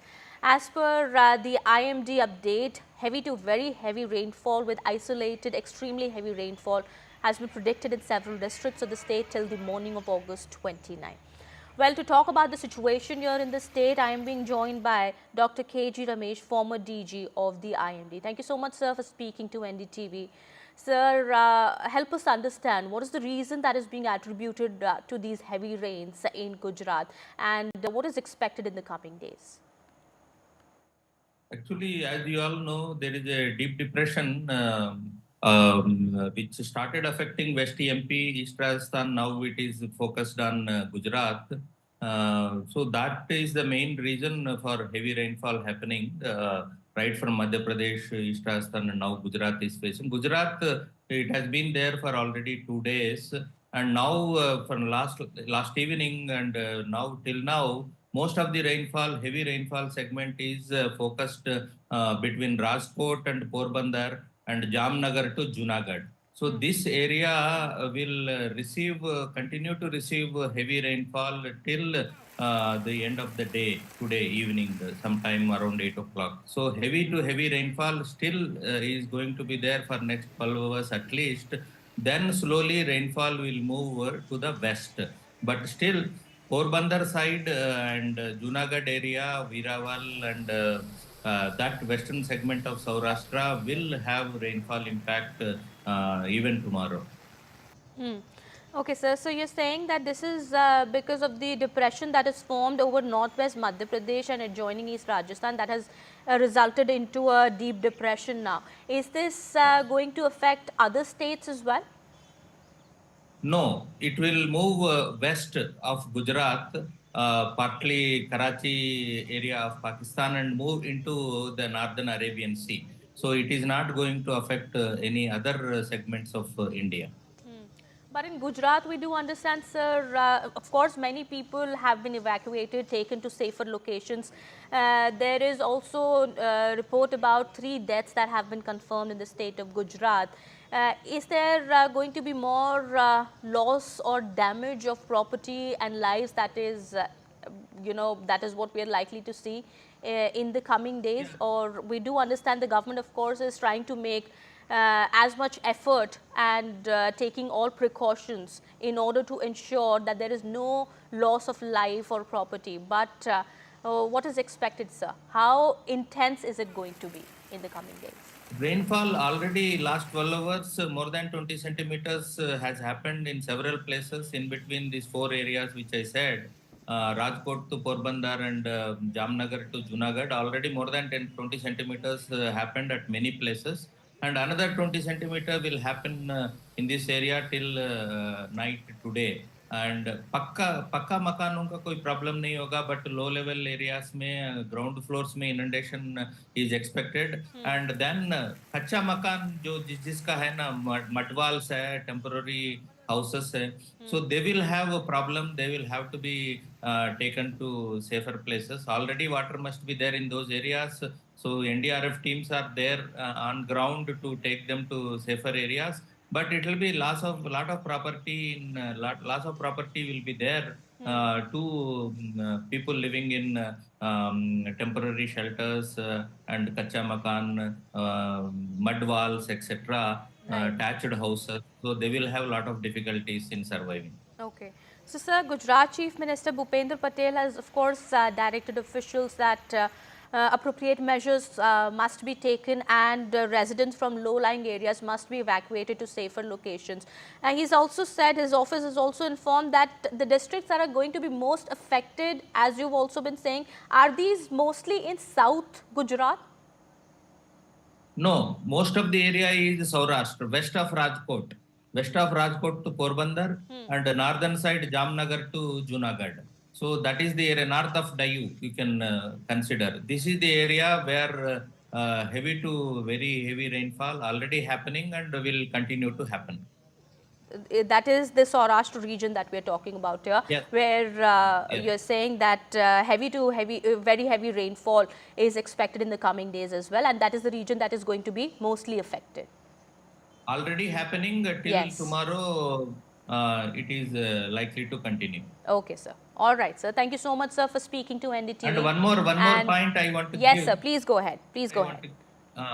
Another circulation is brewing in Bay of Bengal, and next spell of rainfall, as per the present indications, that after 3rd September there could be another spell of heavy rainfall over Madhya Pradesh, East Rajasthan, and Gujarat.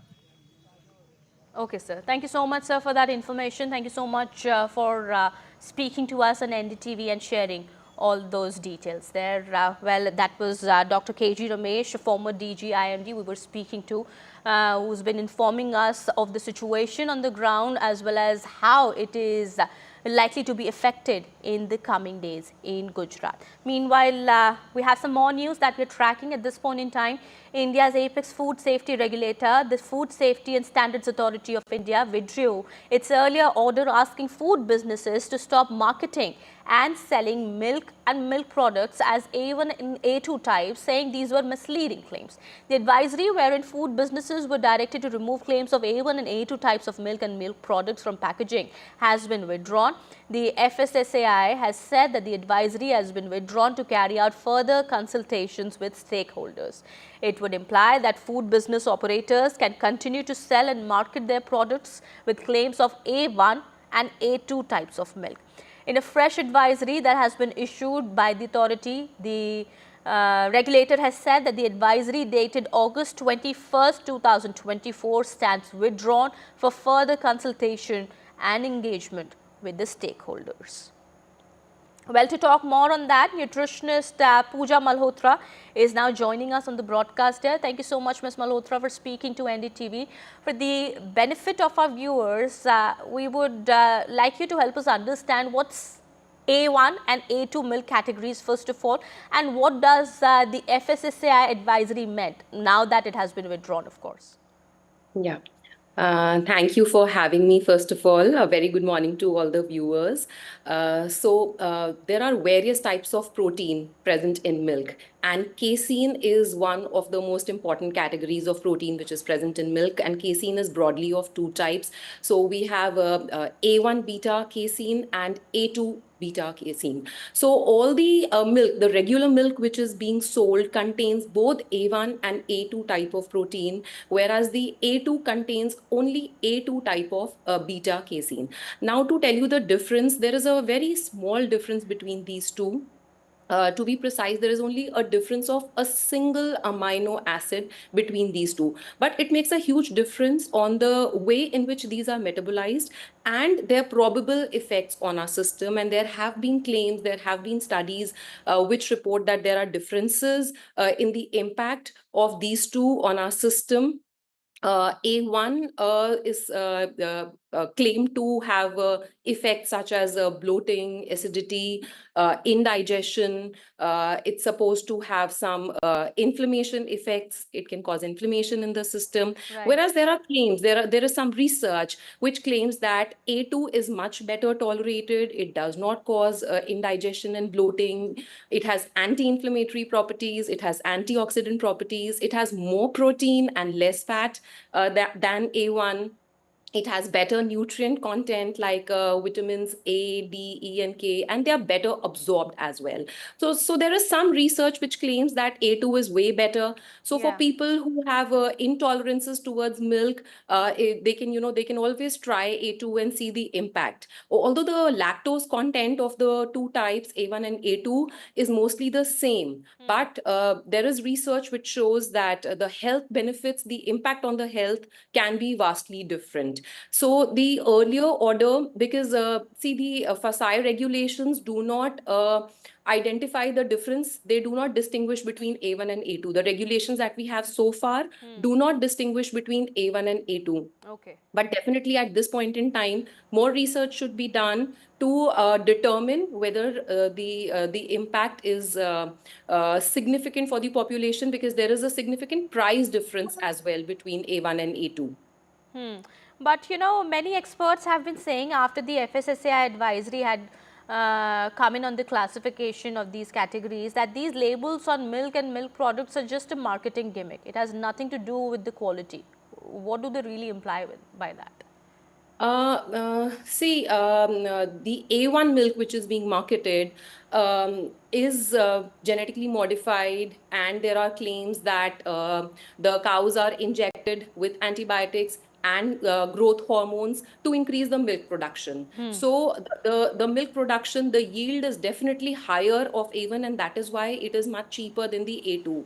A2 is coming from the indigenous cows which are grass fed, and they're not given any injections, any growth hormones. And we are seeing how much there is a lot more intolerance to milk. There is a lot more incidence of allergies nowadays as compared to what it was a few decades ago. So I think it's worthwhile that more research is done, and before entirely rubbishing it off as a marketing gimmick, in my opinion, more research should be done so that it can be truly determined. Now, there are people who would not have any adverse effects to A1. They are very well able to digest A1. They do not have any problem. But there are a lot of people who cannot tolerate milk. They have adverse effects on their system. Right. So it's worthwhile that it is researched and determined. Okay. All right. Thank you so much, Ms. Pooja Malhotra, for speaking to us and sharing all that information. That has been quite insightful. We do understand now the FSSAI, of course, has now withdrawn its advisory that was issued earlier. So that definitely, of course, implies that the food business operators, that's the FBOs, can operate. They continue to sell and market their products with claims of A1 and A2 types of milk. That is the latest that's coming in. We'll keep an eye on the developments on that. Some more news now that we're tracking at this point in time. Prime Minister Modi has spoken to US President Joe Biden, and Prime Minister Modi has appreciated President Biden's commitment to India-US partnership. The leaders highlighted that India-US partnership was aimed at benefiting the people of both countries as well as the entire humanity. They discussed various regional and global issues, including the situation in Ukraine. Prime Minister Modi had also briefed US President Joe Biden on his recent visit to Ukraine, and Prime Minister reiterated India's full support for early return of peace and stability in the country.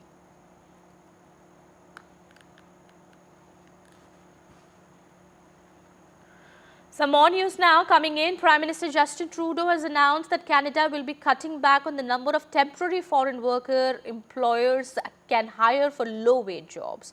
At the same time, Australia has also announced that it is reducing foreign student intake, bringing down the number to 2.7 lakh per annum. That is the latest coming in from Canada as well as Australia. Canadian Prime Minister has already announced that the country will cut back on the number of temporary foreign worker employers can hire for low-wage jobs. This is specifically for low-wage jobs that the decision now that has been taken. At the same time, we do understand Australia now has also announced that it will be reducing foreign student intake, and the numbers now that have been given by Australia is that it is going to bring down the number of students, foreign student intake to 2.7 lakh per year. We'll be getting more details on that in just a bit. My colleague Ghazali is also now joining us on the broadcast. Ghazali, we believe after Canada, Australia also has announced that it's going to reduce the foreign student intake, particularly bringing down the number to 2.7 lakh per year now. Yeah, and both the countries, the governments in Canada and Australia, they have given different reasons for it. For Canada, we know that how it is struggling with poor economic condition, and the higher rate of immigration in the last couple of years, or say in the last 1 decade or so, has impacted the job creation there. Very poor in the sense that the unemployment is rising in Canada. Now, what Australian government says that why they have capped the registration of international students in colleges or courses or universities is that they want a proportionate enrollment of students in all the universities, and hence perhaps this capping will help universities located across Australia to benefit from the enrollment of international students. But it is widely known that Europe is struggling with immigration. And whether it's legal immigration or illegal immigration, the larger point is that the economic meltdown in the European world has taken advantage. The economy in both the countries, be it about rising unemployment or even creating jobs for the international students who enroll and furnish their education there or achieve a degree there, they are not easily getting jobs. So this is also getting problematic for the indigenous population, or say the citizens there in both the countries. And that is why both the countries have now decided to cap the enrollment of international students. In the case of Australia, in the case of Canada, they are actually capping on the lowest skilled labor or the lowest skilled manpower, which they need. All right. Thank you so much, Ghazali, for those details. I also have my colleague Gurpreet Chinna joining us on the broadcast from Chandigarh. Gurpreet, we do understand a lot of Indian nationals from the states of Punjab and Haryana do go to Canada as well as Australia. Either it's for further work or further studies. How is it going to impact our nationals, and what is the reaction that is coming in? Well, we all know from Punjab, a lot of students as well as a lot of people, they have already migrated to Canada and Australia also. But this decision which has been taken by both the countries to put a cap on the international students, and specifically for Canada, which they have decided low-wage worker will not be working there. So it seems a lot of people who have already migrated from Punjab and Haryana to Canada, they will be definitely affected. Their families, they have a lot of reaction because they are looking forward for a bright future, and that was one of the reasons why they have sent their votes to Canada and Australia. So if we can talk about this decision which has been taken by Australian government and Canadian government widely, it will definitely affect people who are migrated from Punjab and Haryana to Canada and Australia. So let's see that what type of reaction they are going to give, and whether the government is going to mull over this decision. For the last so many years, we have seen a huge number of youth had been migrated from Punjab and Haryana to these countries. So their future, the family members, they are looking for their bright future. So now let's see how the government is going to take their decision also, and if they are putting any cap. It seems the parents are hopeful they will definitely consider each and every student who had migrated from Punjab or Haryana. Back to studio. All right. It is expected that they'll be seeking other options, of course. Meanwhile, thank you so much, Gurpreet, as well, for getting us all those details there. Well, with that, it's time to wrap this edition. More news and updates continue on the other side. Stay tuned.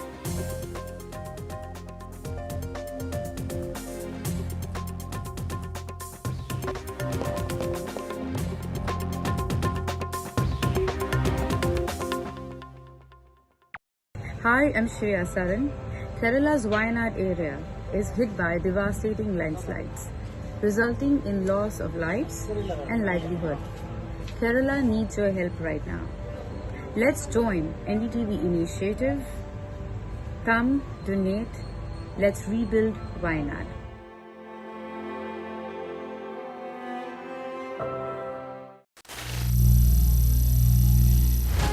Some people say the metaverse will only be virtual. One day this lecture hall will be made of code, and driverless cars would be trapped in intersections. But even in this maze of the future, you can't wish away health. It's time to become more resilient.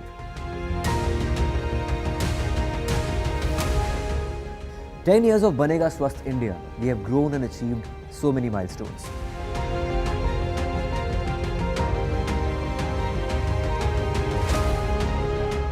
And now I have a plan to beat the urgency, to stop breathing with difficulty, to relieve getting choked with inactivity.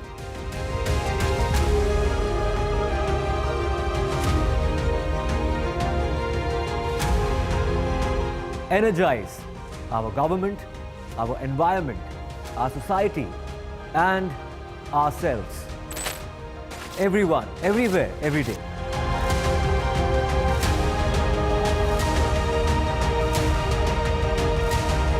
Banega Swasth India. One world hygiene. Landslide devastation in Kerala's Wayanad. Join NDTV's initiative. Donate for Kerala.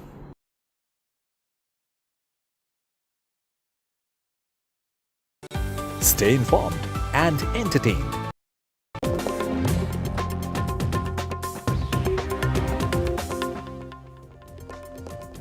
Hi there, a very good morning. You're watching NDTV 24/7. My name is Kitty Behel. In this edition, we'll get you all the latest news and updates from across the country in the next 1 hour. Let's start with the headlines at the top.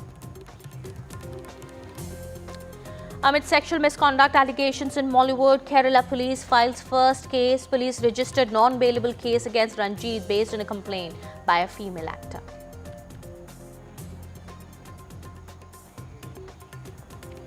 In connection with the Kolkata rape and murder case, the student's body has planned a march to Bengal Secretariat.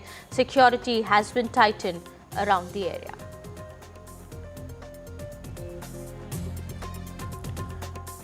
Supreme Court appointed National Task Force to develop protocol for women's safety to hold its first meeting today.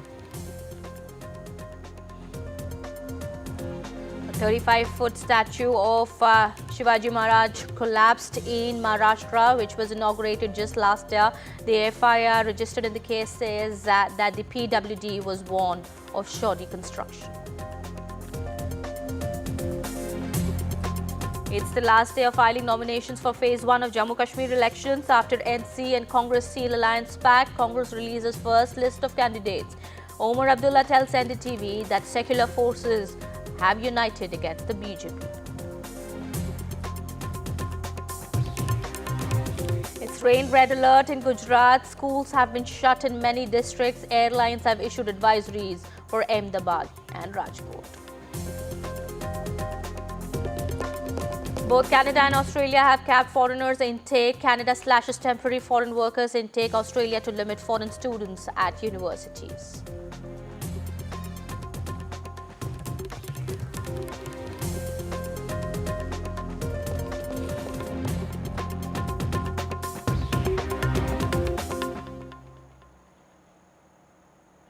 Starting with the top focus, amid allegations of sexual misconduct that have gripped the Malayalam film industry, the Kerala police filed its first case in this connection. The police has registered a non-bailable case against Ranjit based on the complaint of a woman actor who had accused him of sexual assault. Ranjit, however, has said that the allegation was an outcome of a concerted move against him after he became the chairman of the academy.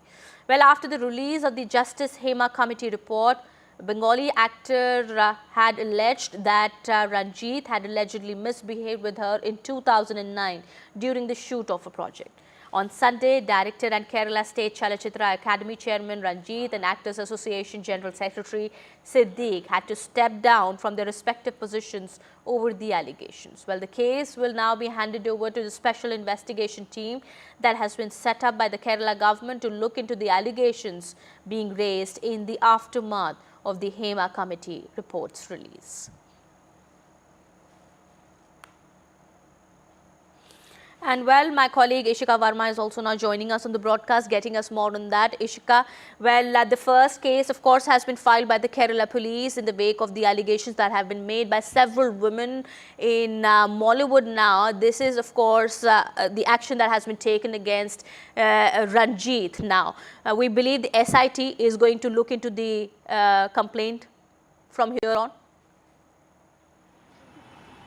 Well, yes, in fact, Kitty, as you rightly mentioned, the first case has now been filed by the Kerala police. And in fact, this case, has been filed by the Bengali actor Srilekha Mitra, who made, in fact, allegations that filmmaker Ranjit had misbehaved with her on the sets of the movie. Now, after this, we have seen that there are several more, in fact, actors who have come forward after the Hema Committee report, came in the public domain, and they have made grave allegations against the Mollywood heavyweights. So all of them now, in fact, they believe that after the formation of the 7-member SIT by the state government, and that too all women senior officers, there seems to be a hope for justice, is what they all believe. And in fact, we have NDTV here has spoken to many victims of, to many victim actors of Mollywood, and they all say that they are in fact going to file a complaint with the SIT one by one. So certainly after this, will they be getting any justice? Because in the Hema Committee report, we did see that how in fact, there were shocking revelations how much the women artists have suffered over the years in Mollywood. So now they certainly believe that after the SIT looks into this issue, they will be getting justice. But they also say that this doesn't seem to be an easy process for the victims. Over to you. Well, absolutely. Well, we do believe actor and director Siddique also has filed a counter complaint against the victim who had leveled allegations against him. Definitely, it's not going to be an easy road, as you rightly pointed out there, Ishika, but we do believe that appropriate measures will be taken, and the Kerala government, as we do understand, has assured that these concerns will be looked into, and SIT of course has been formed to look into the complaints of atrocities that have been faced by several women in the Malayalam film industry. Well, we'll get you more on that in just a bit. We have some more news that we're tracking at this point in time. This is from Kolkata. Thousands of police personnel have been stationed in different pockets of Kolkata in view of today's Nabana Abhijan call that has been given by a student body to protest against the RG Kar Medical College and Hospital rape and murder case. Well, the Nabana Abhijan call has been given on social media by the student body of the state, who invited everybody to join the protest march without carrying the banner of any political party. Well, West Bengal police, however, have said that the march is illegal. The police have said that no individual or organization has sought permission to hold such a rally to the state secretariat.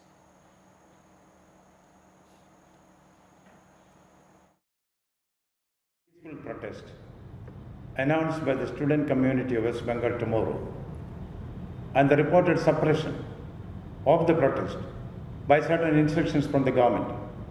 I would urge upon the government to remember the strong pronouncement of the Honorable Supreme Court of India.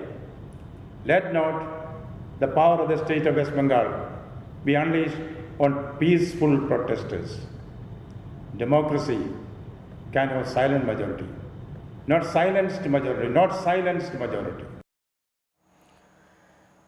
All right. Well, my colleague Saurabh Gupta is now joining us on the broadcast, getting us more on that. Saurabh, we do understand that the TMC has been maintaining that it's a bid to destabilize the Mamata government in the state. But we would like to understand from you and know from you about more details about the student outfit that has called this march. And the police clearly has said that there is no permission that will be given. Well, to begin with, the antecedents of these outfits are not known because these are not registered students' bodies or registered bodies that have conducted protests. In fact, most of the registered bodies have said we have nothing to do with these protests, and that's why, of course, this is being seen as largely a call given by on social media by unknown individuals. And some of these people who've given these calls on social media have been identified by the police. In fact, the police say that one of these persons who's supposed to have been part of this, organization or this platform, which is not a registered platform or organization, has met a political leader at a 5-star hotel in the city. This was from the police yesterday. The police have also said that they have intelligence that miscreants will try and mix with the crowd, create trouble, create anarchy, and provoke the police to try and get them to open fire to create a situation of chaos and anarchy in the state and destabilize. That is something that the Trinamool has also said, that there's an attempt to destabilize the state. However, we have learned from sources that the police have been given instructions not to actually open fire, and no matter what the provocation is. But you can see the preparations are already underway. Very strong barricades put up. This is in Howrah, and this is of course to ensure that nobody can come in. Strong security also, policemen also on duty here. And if I can show you on this other side, there is also an arrangement of water cannons, etc., to ensure that if there is a crowd that tries to break these barricades, there is ample ammunition for the police to deal with such a situation. And therefore you can see the water cannons, etc., are already. These are the water cannons that have been brought in to prevent any law and order situation and to control any crowd that may try and break, because the police say they have intelligence inputs that there may be attempt to create trouble and anarchy. The Trinamool Congress says that this is an attempt to destabilize Bengal by hijacking well-intentioned citizens' protests, and these are conspiracies being hatched by the BJP. The BJP says the law and order responsibility lies with the state government and the police, and if they have any information of any miscreants, they should arrest them and not cry about it on social media. So that's what the security around Abanna and on Kolkata streets, of course, has been intensified to manage any potential disruption, Saurabh, as you've been telling us. And there is not much information about the student body also, because it is not registered, as you said. But any information as to how many people could be joining in, because we do understand there is a lot of police presence and huge security, of course, that we can see right behind you there. Absolutely, and we asked this figure to the police yesterday, that how many people will be part of this, and the police say that in any protest that's planned, usually there's an organizer who seeks permission. In fact, even yesterday the police said, if somebody wants to organize a legal protest, come to us, give us a number of people, give us a route, and we will make arrangements for the protest to take place peacefully in an organized and orderly manner. However, they say because this is a call given on social media by unregistered organizations, there is no clarity on the number of people, etc., but they're expecting certain miscreants or groups of miscreants to be part of the crowd, which is why you see the arrangements like you see, heavy police presence, water cannons, all ready to take on any miscreants who may try and cause trouble here. These, of course, are pictures of the water cannons that have been kept on standby to ensure that law and order is maintained. These water cannons have been brought in from different parts of the state. You can see here, these are the water cannon trucks that are here to ensure that nobody can break the barricades and pass through from here towards Nobanno. Nobanno is about a kilometer or a little more than that away from here, and that's why these barricades have been put up to stop protesters or miscreants who may join the protesters to create trouble. All right. Thank you so much, Saurabh, for getting us all those details there. Please keep an eye on the situation there on the ground and the developments as they take place. We'll be coming back to you later for more. Meanwhile, that's the latest that we have at this point in time. Some more news that we're tracking now. The National Task Force on Women's Safety will hold its first meeting today. The task force includes prominent figures such as the former Cabinet Secretary and several leading doctors. As per details, medical organizations have been invited to participate and share their opinions as the NTF aims to create a platform for discussing crucial issues related to the safety and security of medical professionals. Well, the Apex Court has also asked the task force to submit its interim report within 3 weeks, and the final report is to be submitted within 2 months. Well, my colleague Tanushka Datta also joins us on the broadcast, getting us more on that. Well, Tanushka, we believe it's going to be the first meeting of the National Task Force on Women's Safety that is going to be held today. What is expected, and when is it going to start? Right, Kitty, the National Task Force meeting, its first meeting will be convening later in the afternoon. Today, it's the first meeting that will be held of the NTF ever since the formation of the task force after the Supreme Court's direction that came in last week, after the Supreme Court took sumo to cognizance of the rape and murder case at the Kolkata's RG Kar Medical College and Hospital. So the National Task Force has been designated with the primary goal of of creating and ensuring a safe workspace environment for medical professionals. Their main plan of action will be under two major subheads, which is prevention of violence, including gender-based violence, and prevention of sexual violence and sexual assault for medical professionals at their workplace. Secondly, what the task force is also looking forward to formulate are, entry points of all these hospitals. There should be baggage checks as well as people checks at all the entry points of these hospitals to ensure a safe environment and to check whether a person is not walking in with arms. And thirdly, the infrastructure also needs to be, refurbished in a certain way which accommodates male and female separate sleeping rooms for these doctors, so as to ensure such a sort of incident does not happen again. This is a 10-member panel that will include Cabinet Secretaries, Health Secretary, the Home Secretary, National Board of Medicine Commissioners, National Board of Examination President as the ex-officio members of this panel. So all of these members are expected to sit down today and start on their first meeting for their action plans with, taking into consideration this Supreme Court's directive after the rape and murder case at Kolkata. Absolutely. Thank you so much, Tanushka, for getting us all those details there. We'll keep an eye on the developments on this big story that we're tracking at this point in time and get you more. Meanwhile, we have some more news now coming in. This is from Maharashtra. After a 35-feet statue of Shivaji Maharaj collapsed in Maharashtra, Maharashtra cops now have filed an FIR in connection with the matter. The FIR highlights the shoddy construction in the statue. This Chief Minister also has reacted, saying that strong winds had led to the fall of the statue. However, the opposition has mounted attack on the government in Maharashtra, saying that the statue was erected in haste, and we do understand there is a big war of words that is happening at this point in time between the opposition and the Maharashtra government over the matter. Let's listen in to reactions coming in.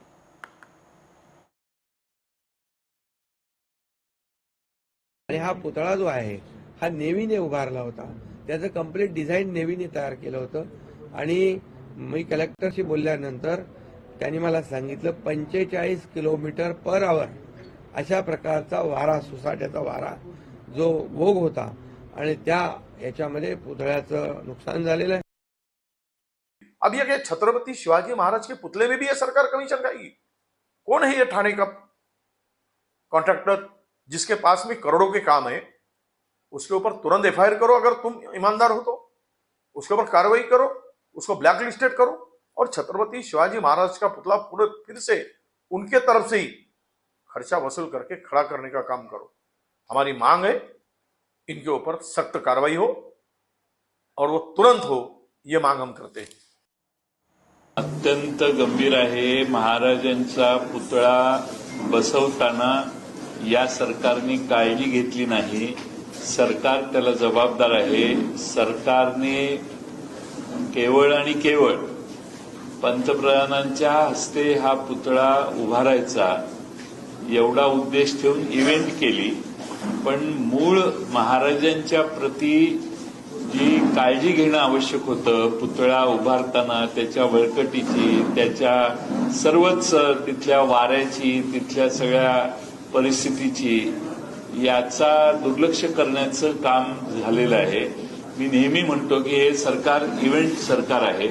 यांना कामाच्या दर्जाविषयी देणं घेणं नाही. जिस जल्दबाजी में लोकसभा चुनाव को ध्यान में रखकर सिंधुदुर्ग किले पर वो जो स्टैचू का उद्घाटन किया, मुझे लगता है बहुत ही घटिया तरीके से काम किया.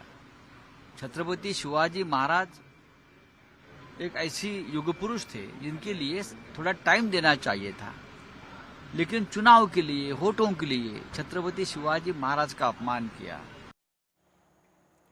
All right, that was Sanjay Raut speaking on the matter there to the media just a while back. Well, We have Radhika now joining us on the broadcast, getting us more on that. Radhika, we believe the Maharashtra government, of course, has said that a thorough investigation into the matter is going to be conducted. However, we do understand this has come as a major embarrassment for the Shinde government in this state, with the opposition also now mounting attack on the state government, asking questions as to, who was the contractor, who was this contract given to, and whether there are people from the government itself involved. Certainly a huge embarrassment as far as Maharashtra government is concerned, especially because this incident happening ahead of the crucial assembly elections in Maharashtra. Of course, the opposition leaving no stone unturned in criticizing the government over the collapse of Shivaji statue in Sindhudurg. We know for a fact that an FIR has been registered against the contractor as well as structural consultant. This is a complaint based on PWD. In fact, the PWD in the complaint in that particular FIR states that shoddy work was carried out by the contractor and structural consultant. They were in collusion. In fact, the steel structure was rusting over a period of time. This is something that was brought to their attention. The locals as well as tourists were concerned about the fact that the structure was rusting and could perhaps fall and could damage public property there and also could cost life. So this is something that the PWD says was in fact told to the concerned authorities. The alert was issued, but despite that, no action was taken, is what the PWD has said in that particular complaint, based on which FIR was registered. We are not sure whether any sort of arrest will take place. That remains to be seen. Chief Minister Eknath Shinde saying that this was the responsibility of the Navy. They had undertaken the work.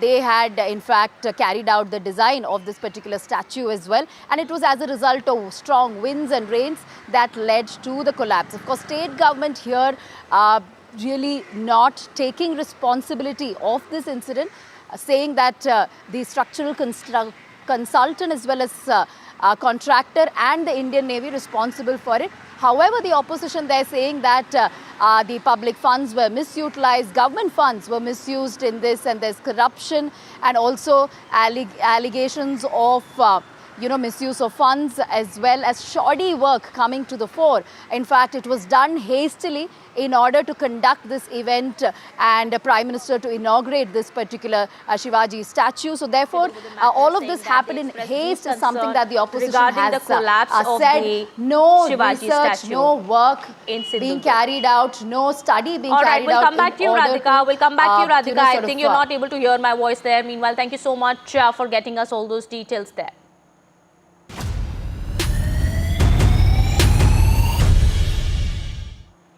We have some more news that we are tracking at this point in time. This is from Karnataka, facing flack over the video showing preferential treatment to actor Darshan in prison. Karnataka Chief Minister Siddaramaiah directed authorities to transfer the accused actor and his associates to different jail. However, after the image of the actor went viral, BJP leader R. Ashok has made an explosive statement. Well, he's alleged that Karnataka Deputy Chief Minister had helped Darshan. Well, R. Ashok said Karnataka Deputy Chief Minister has said it himself that he had met Darshan and that the latter had sought the Deputy Chief Minister's help. He said that as seen the statement, the jail was raided a few days ago. They seized everything, including mobile phones. But in the next couple of days, how were these pictures taken and how did that mobile phone get inside the jail premises to have these pictures clicked? Listen into what he said. ಸ್ವತಃ ಉಪಮುಖ್ಯಮಂತ್ರಿಗಳು ಹೇಳಿದಾರಲ್ಲ, ಅವ್ರು ನಾನು ಭೇಟಿ ಮಾಡಿದ್ದಾರೆ, ನನ್ನ ಸಹಾಯಕ್ಕೆ ಬಂದಿದ್ದರು ಅನ್ನೋ ಹೇಳಿಕೆಯನ್ನು ನಾನು ನೋಡಿದ್ದೀನಿ.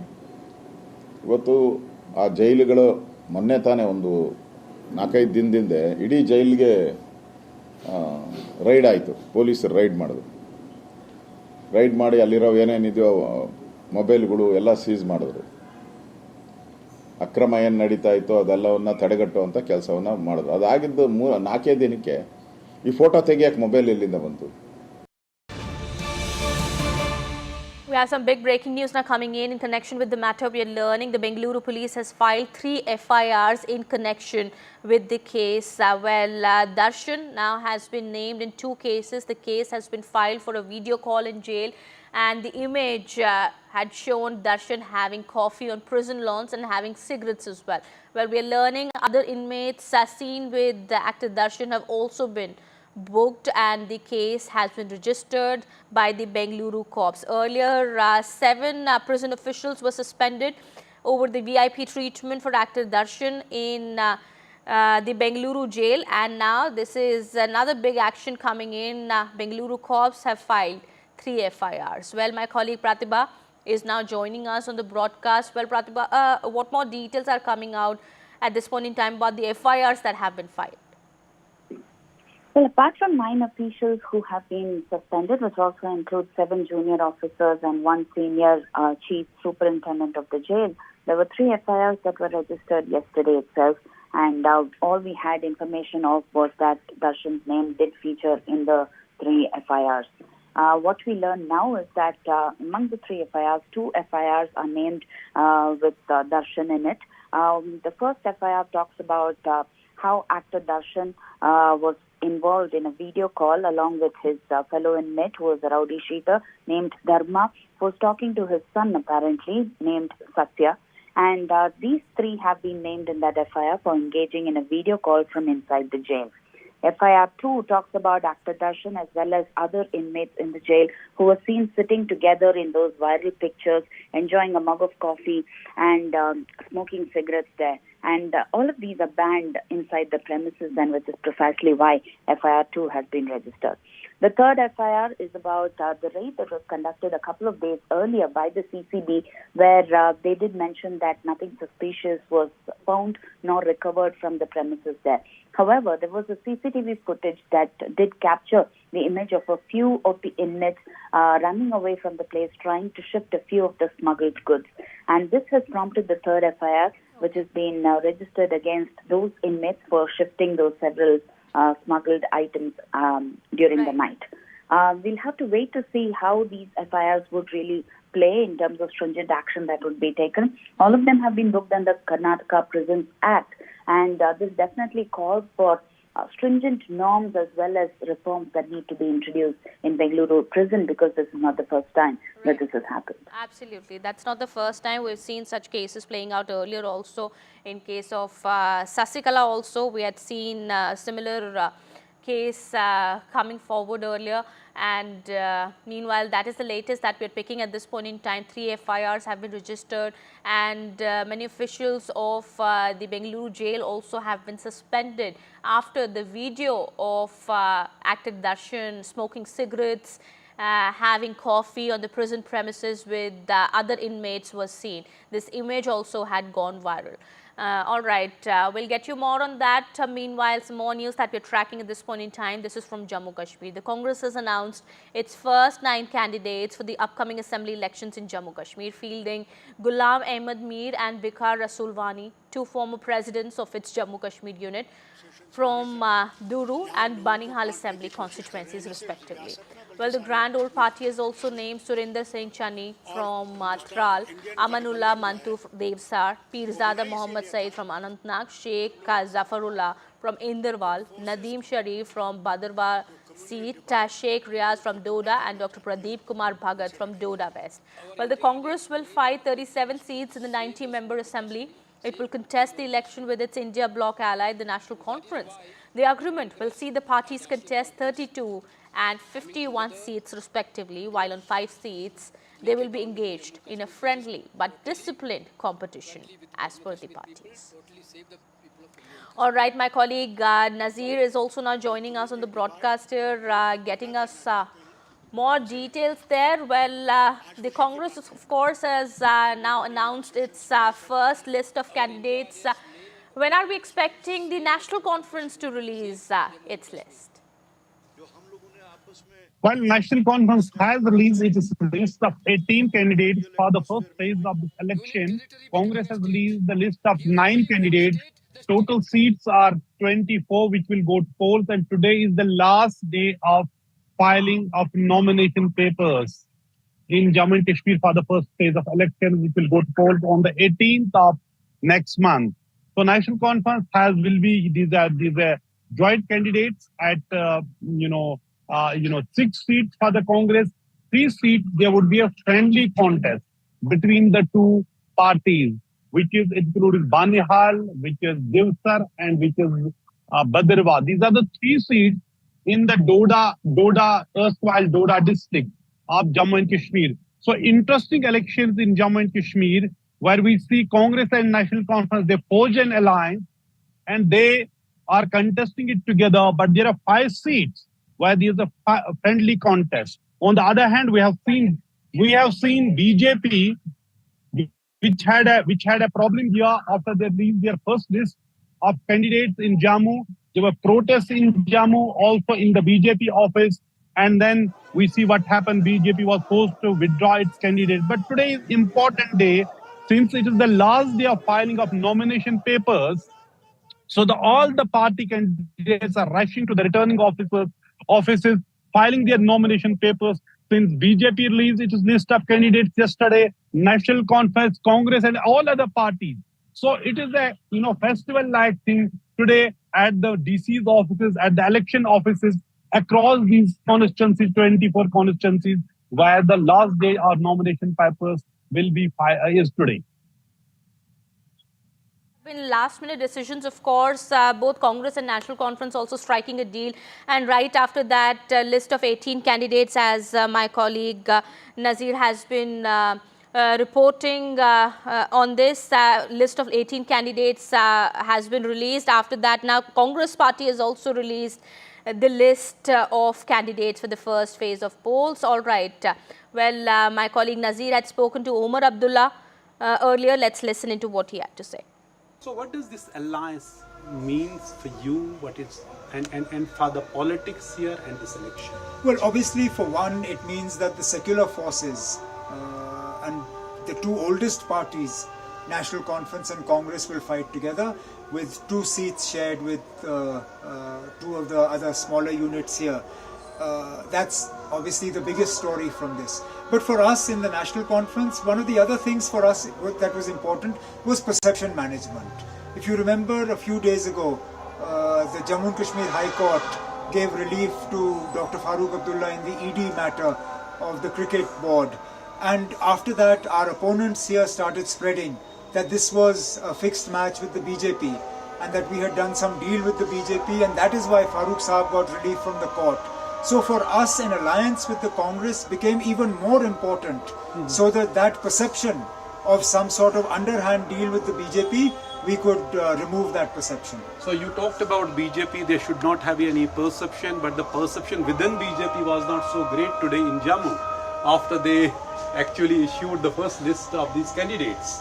So you must have known what is happening there in BJP. Will that have any impact on I obviously kept half an eye on what was happening there. Most of my attention was focused here. I don't think it's any secret. All parties will face some dissension. Okay. It's going to happen. Even with us, I'm sure we will have some problems in some areas, as will the Congress and other political parties. This coming from the BJP actually was a big surprise for me, because the BJP touts itself as the most disciplined party in the country.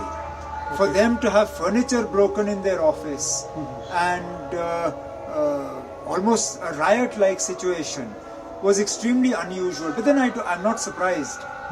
When you suddenly change all your senior leaders, you're going to have a problem. And when you reward turncoats, you reward those who have left other parties and come and joined you. And at least 3 colleagues, former colleagues of yours as well, who have got tickets in BJP today. Tell you, good for them, but at what cost? Your candidature, that is also an important thing. Pehle you said na na karke, fir haan kiya. No, I mean, I think it's important to understand why the why the mindset changes. I'm not getting into the powers of the Chief Minister and all that. I'm purely talking from the point of view of the Assembly. I, perhaps late, but better late than never, have been made to realize, more from listening to people than from my own sort of wisdom, that it is hypocritical, or definitely would be seen as hypocritical on my part, if I was to tell people that I don't believe in this Assembly, but you must vote. Okay. Or if I was to tell my candidates that I don't believe in this assembly, but you go and take the mandate and fight. Ultimately, if I believe I am a leader of the national conference, then I must lead. You have to lead from Then I have to tell people that, look, whatever may be the flaws of this assembly, it is still better than what we have now. This assembly may not be the assembly that it was in 2018. But it is still an assembly that will speak for them, that will fight for their rights. And also, this is an assembly that will bring back the statehood of Jammu and Kashmir. We'll make a start from there. Let's see where we go. Last question, Omar Saab. Jamaat Islami members are also fighting this election. Will that make any change, or are you happy with that? Or you say, because it's a banned organization, it is not fighting as an organization, but individuals are fighting? I think it's an important development. An organization that spent the last 30 plus years telling the people of Kashmir that elections are haram, that they should not participate in elections. That was talking about Jammu and Kashmir not being a part of India, is today willing to take the same oath on the Constitution of India that mainstream political parties have taken. This is a huge development. Let's see now what happens. You welcome it? Look, I was hoping that the ban would be lifted and they would be able to fight on their own symbol. But chaliye, if not that, let them go as independents. Thank you very much. All right. That was former Chief Minister of Jammu Kashmir and NC Vice President Omar Abdullah speaking exclusively to my colleague Nazir there in that conversation. We have more news now coming in at this point in time. Champai Soren, former Chief Minister of Jharkhand and veteran JMM leader, is all set to join the BJP on Friday. This has been announced by Himanta Biswa Sarma in a late-night post on X, who's called Champai Soren as a distinguished Adivasi leader of the country. Remember, the 67-year-old leader who had to quit as chief minister to make way for Hemant Soren upon his release from jail accused party leadership of insulting him and had announced that he would soon decide on his next political course. Days after resigning, Champai Soren said he would have done more to develop the state had he had some more time. देखिए, झारखंड मुक्ति मोर्चा के कद्दावर नेता और पूर्व मुख्यमंत्री चंपाई सोरेन जी का Bharatiya Janata party के परिवार में स्वागत है। अब जिस तरीके से उनको अपमानित किया गया था झारखंड मुक्ति मोर्चा में, उनको मुख्यमंत्री रहते हुए जबरन रिजाइन कराया गया, विधायक दल की बैठक बुलाई ली गई, उनको खबर तक नहीं हुई, मुख्यमंत्री रहते उनको कार्यक्रमों में जाने में और उनको जो सरकारी कार्यक्रम थे उसमें जाने में पाबंदी लगा दी गई थी। तो ये उनके लिए बेहद अपमान का मसला था और उन्होंने अपना रास्ता तय किया है। भारतीय जनता पार्टी उनका स्वागत करती है और हमें लगता है ये झारखंड मुक्ति मोर्चा की ताबूत में अंतिम कील होगा। All right, that was a reaction from the BJP welcoming Champai Soren into the party. Well, my colleague Ishwarya Jain joins us on the broadcast here. Ishwarya, so finally the suspense is over, and after a lot of dilly-dallying, it's confirmed now, as has been announced by Himanta Biswa Sarma, that Champai Soren would be joining the BJP, a setback for the JMM here. Well, certainly, the person who had worked with Jharkhand Mukti Morcha senior leadership and the core party members to build the party in Jharkhand, and now shifting force from Jharkhand Mukti Morcha to the Bharatiya Janata Party is a big blow for Hemant Soren and the senior leadership of the JMM just ahead of the polls in Jharkhand. But remember, it was Champai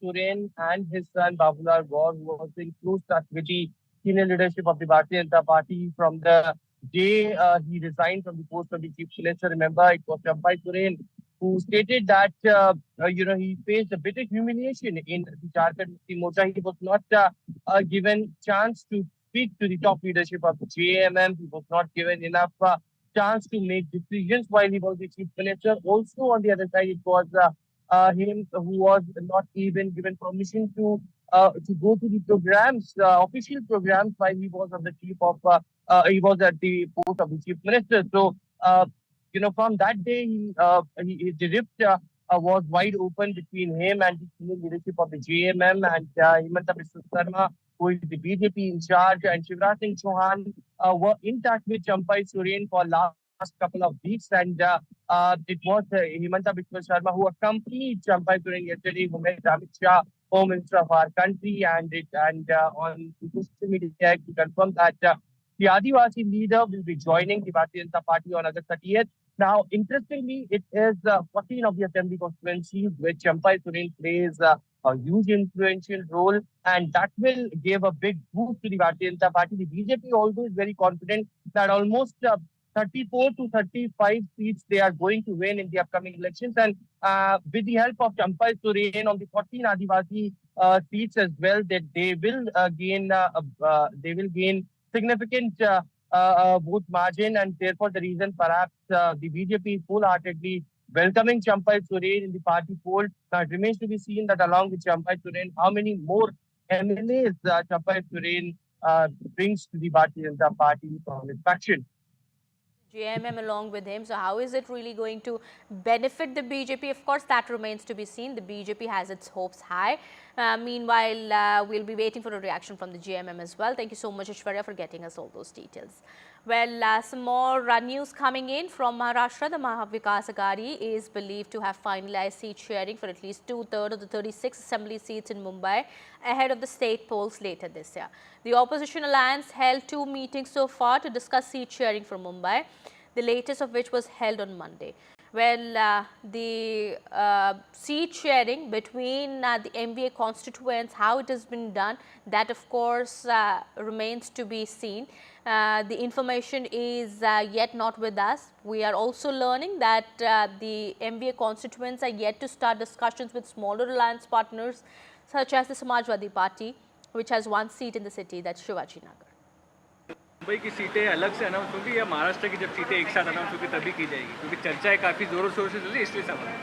मुझे लगता है हमारे श्रेष्ठ निर्णय लेंगे कि महाराष्ट्र की एक साथ सीटें अनाउंस करेंगे या मुंबई की सीटें अनाउंस करेंगे, ये मेरे हाथ में नहीं है। All right, with that, it's time for a short break here. More news and updates on the other side.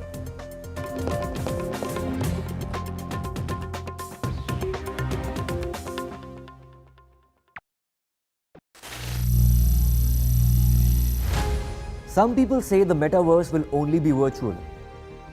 One day this lecture hall will be made of code, and driverless cars would be trapped in intersections. But even in this maze of the future, you can't wish away health. It's time to become more resilient.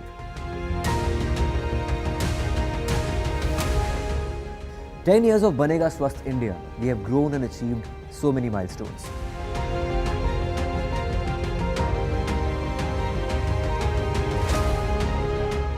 And now I have a plan to beat the urgency, to stop breathing with difficulty, to relieve getting choked with inactivity.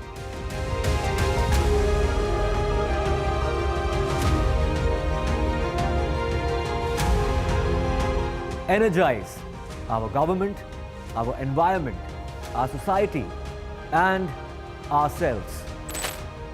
Everyone, everywhere, every day.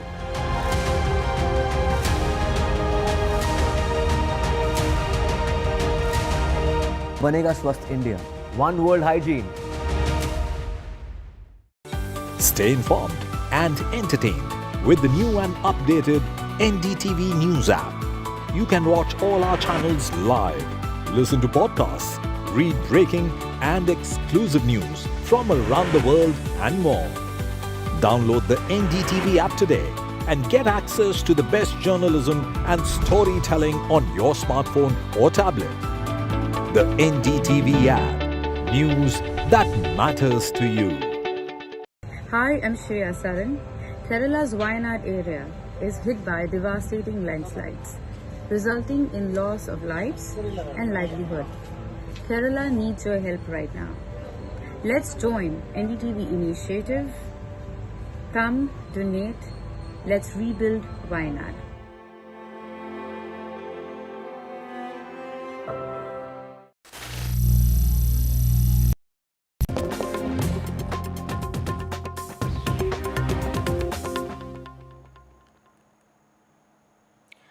Welcome back. After the break, Prime Minister Narendra Modi had spoken to US President Joe Biden yesterday. Prime Minister Modi appreciated President Biden's commitment to India-US partnership in that conversation.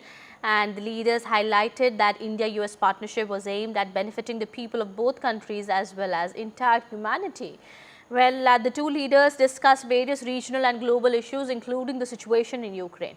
Prime Minister Modi also briefed President Biden on his recent visit to Ukraine and reiterated India's full support for early return of peace and stability. Prime Minister Modi as well as US President Joe Biden had also spoken about the security for minorities in Bangladesh.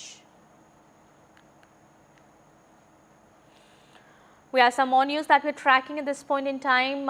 Canadian Prime Minister Justin Trudeau has announced that Canada will be cutting back on the number of temporary foreign worker employers can hire for low-wage jobs. Canada has slashed its foreign worker intake. Well, this is being seen as a bid to reduce the temporary foreign workers working in Canada, and only 10% of total workforce can be hired through the TFW program. As we learned, Trudeau has said it's time for businesses to invest in Canadian workers.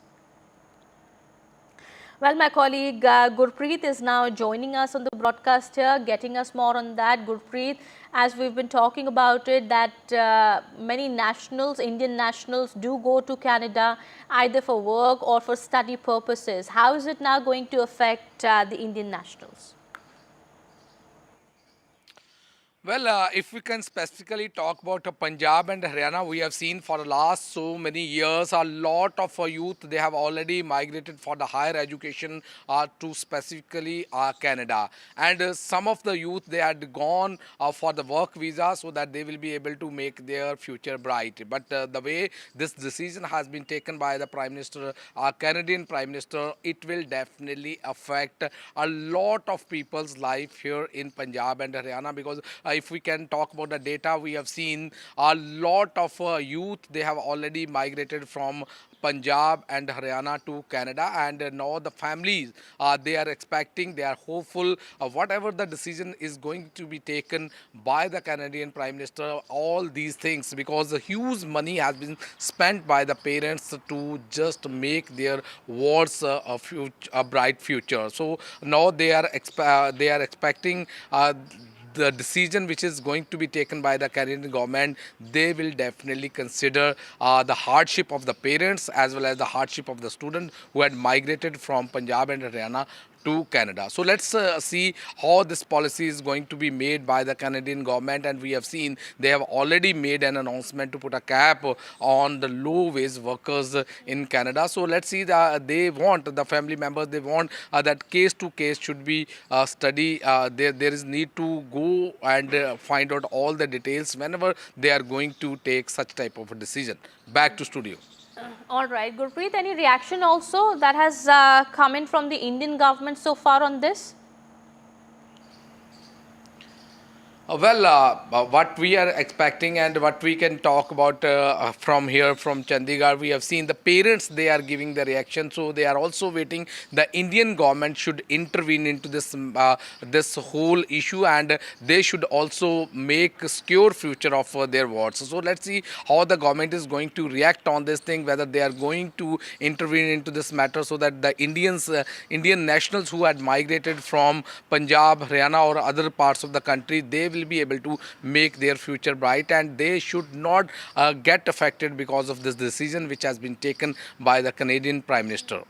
Back to All studio. right, we'll wait for a response from the Indian government on that, as my colleague Gurpreet also has been pointing out that many families who've sent their wards or people from their families who've gone to Canada for further studies or for work purposes, people who've gone for work purposes, of course, are going to be affected, and they do believe, they do hope that the Indian government would intervene. But we do understand at this point in time, that is the latest that's coming in. Prime Minister Justin Trudeau has made it clear that he plans to lower the number of low-wage temporary foreign workers and permanent residents being let into Canada. We have more news now coming in. This is from Australia. Now, Australia has announced that it would also cap the number of international student enrollments at 270,000 for 2025. This move comes as the government aims to manage record migration levels that have contributed to a sharp increase in home rental prices. The decision follows various measures taken since last year to phase out COVID-era concessions for foreign students and workers, which were initially introduced to help local businesses fill workforce gaps while strict border controls kept overseas workers out. Well, that is the latest that's coming in.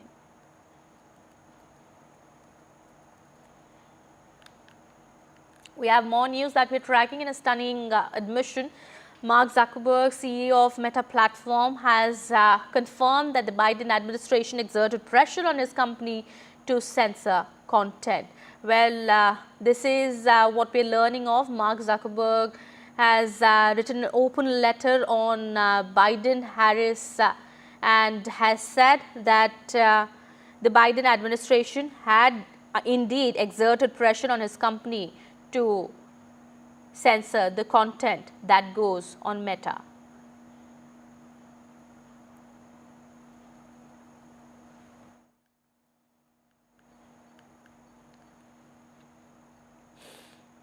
Some more news that we're tracking. This is coming in from Gujarat at this point in time. Over 1,653 people have been rescued from floodwaters and an additional 17,800 people relocated from low-lying areas as heavy rains lashed parts of Gujarat. A total of 13 NDRF and 22 SDRF teams have been deployed in rain-affected districts as per the government. Currently, 523 roads are closed in Surat, Navsari, Valsad, Tapi, Dang and Chota Udaipur districts. Well, schools are shut in several districts in Gujarat due to heavy downpour. We are also learning flood. Well, I beg your pardon, flight operations have also been hit in Ahmedabad and Rajkot, and the IMD has issued heavy rain warnings for the next 5 days. Well, we had also spoken to Dr. KJ Ramesh, former DG, IMD, listening. Sir, help us understand what is the reason that is being attributed to these heavy rains in Gujarat, and what is expected in the coming days? Actually, as you all know, there is a deep depression which started affecting West MP, East Rajasthan. Now it is focused on Gujarat. So that is the main reason for heavy rainfall happening. Right from Madhya Pradesh, East Rajasthan, and now Gujarat is facing. Gujarat, it has been there for already 2 days, and now from last evening and now till now, most of the rainfall, heavy rainfall segment is focused between Rajkot and Porbandar and Jamnagar to Junagadh. So this area will continue to receive heavy rainfall till the end of the day, today evening, sometime around 8 o'clock. So heavy to heavy rainfall still is going to be there for next 12 hours at least. Then slowly rainfall will move to the west. But still, Porbandar side and Junagadh area, Veeraval and that western segment of Saurashtra will have rainfall impact even tomorrow.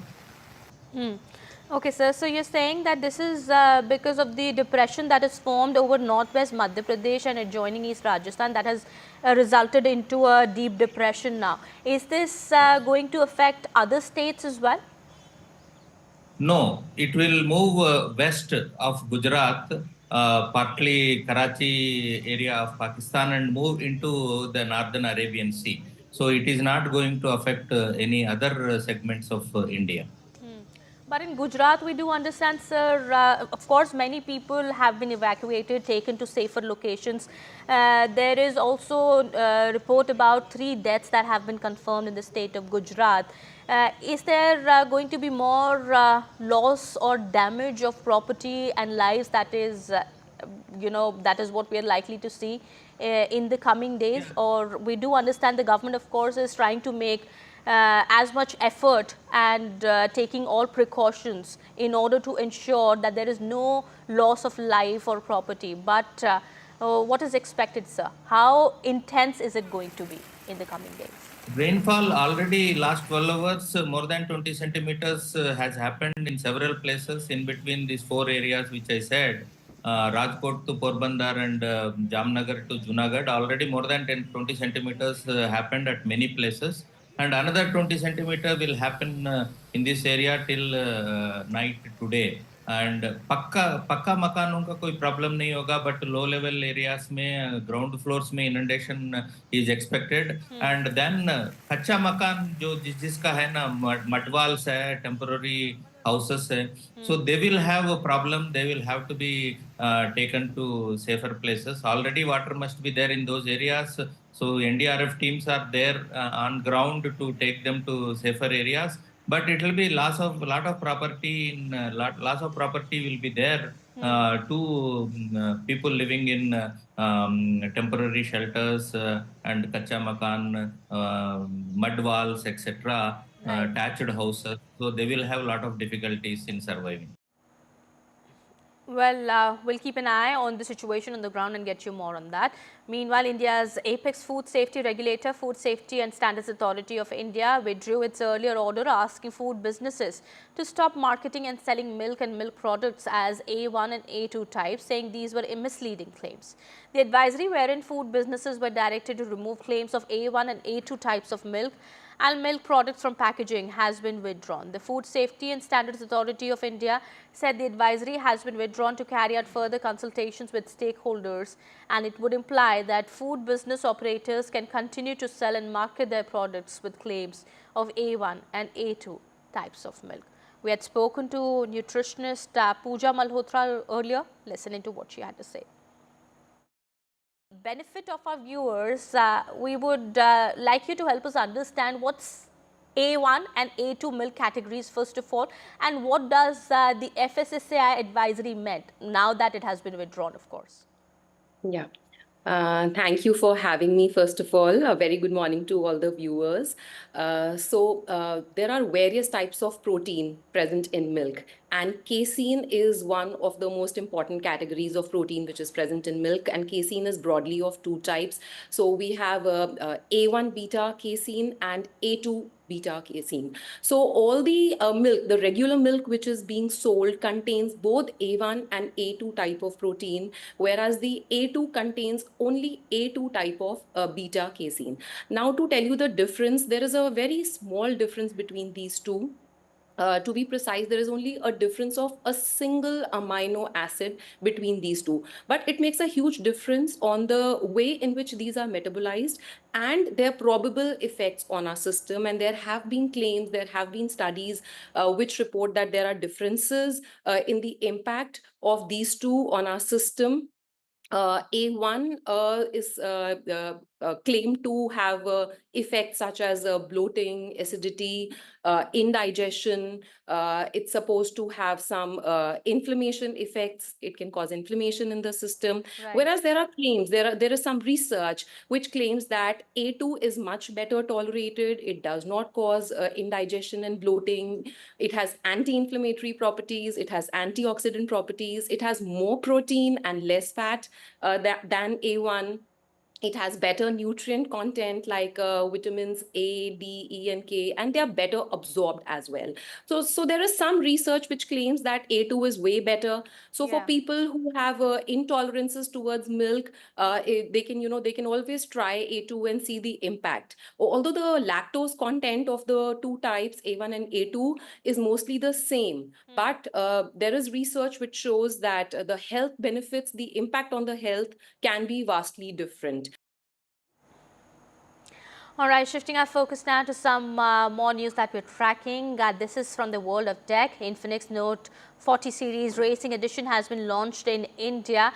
These new smartphones, designed in collaboration with BMW, offer powerful performance, stunning visuals, and fast charging. Keep watching the coming story for more.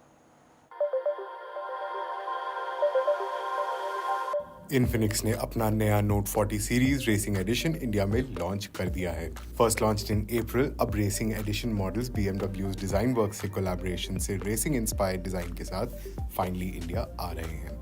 Just like their older versions, these handsets come with the MediaTek Dimensity 7020 chipset. Both phones will come with a 108 megapixel camera, 100 watt wired charging और 20 watt wireless charging का support भी है. Specifications की बात करें तो the Infinix Note 40 Pro Racing Edition और Note 40 Pro Plus Racing Edition come with the same features that were seen in the earlier models. इनमें 6.78 इंच का Full HD Plus curved LTPS AMOLED display है जो 120 Hz refresh rate और 1300 nits peak brightness support करता है.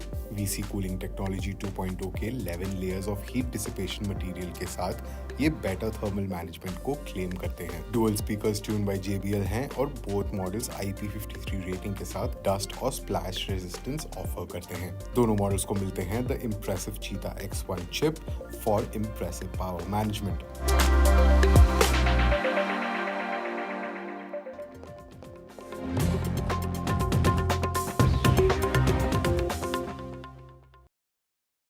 Landslide devastation in Kerala's Wayanad. Join NDTV's initiative. Donate for Kerala.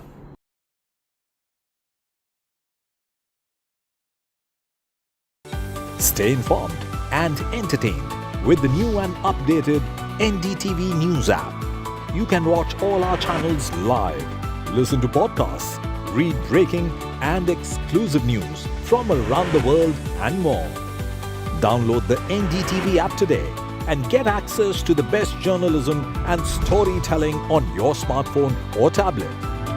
The NDTV app. News that matters to you.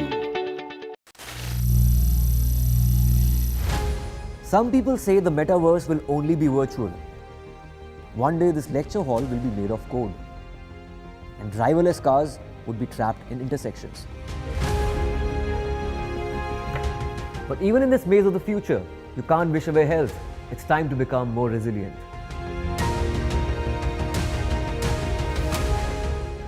"10 years of Banega Swasth India, we have grown and achieved so many milestones.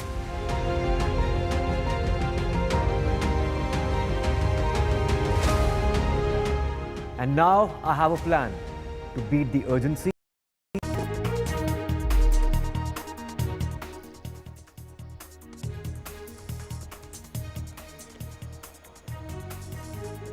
In the Kolkata horror, protest politics speaks. Over 6,000 Kolkata police personnel have been deployed in the city in the wake of the Nabarna Abhijan protests planned by students seeking Chief Minister Mamata Banerjee's resignation.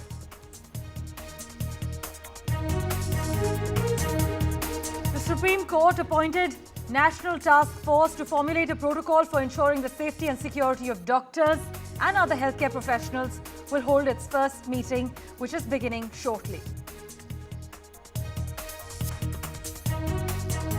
And amid sexual misconduct allegations in Mollywood, Kerala police files their first case.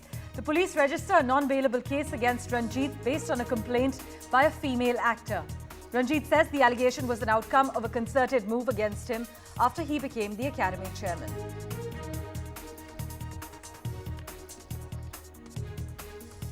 The Indian Navy has expressed deep concern regarding the collapse of the Chhatrapati Shivaji Maharaj statue in Maharashtra's Sindhudurg. It has also deputed a team to analyze the cause and initiate repair works. But the opposition has targeted the Maharashtra government and said the statue was erected in haste. And regarding actor Darshan's jail party, well, the Bengaluru cops have filed 3 FIRs. The cops have filed 3 FIRs. Darshan has been named in 2 cases. The cases over the video call in jail and coffee on prison lawns.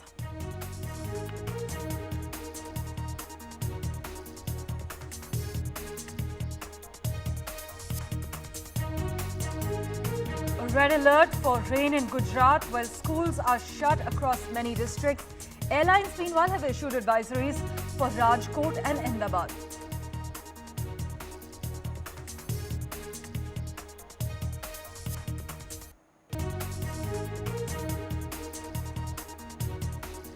Canada and Australia have capped foreigners' intake. Canada has slashed the temporary foreign workers' intake while Australia is limiting foreign students at universities.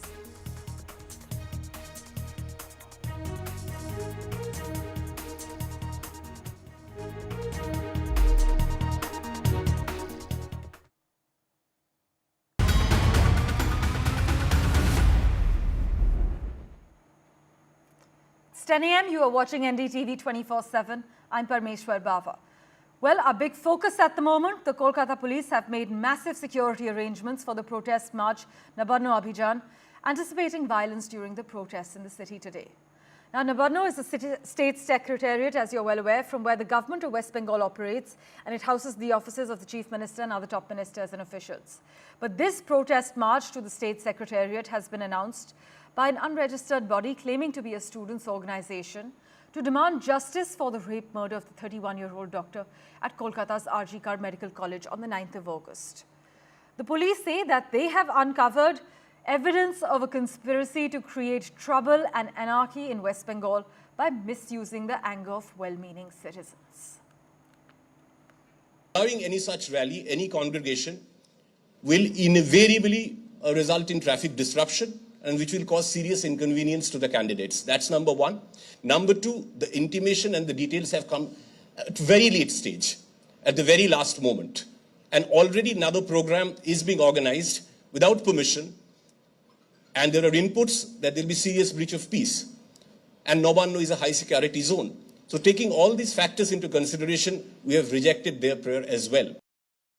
In the context of the peaceful protest announced by the student community of West Bengal tomorrow, and the reported suppression of the protest by certain instructions from the government, I would urge upon the government to remember the strong pronouncement of the Honorable Supreme Court of India.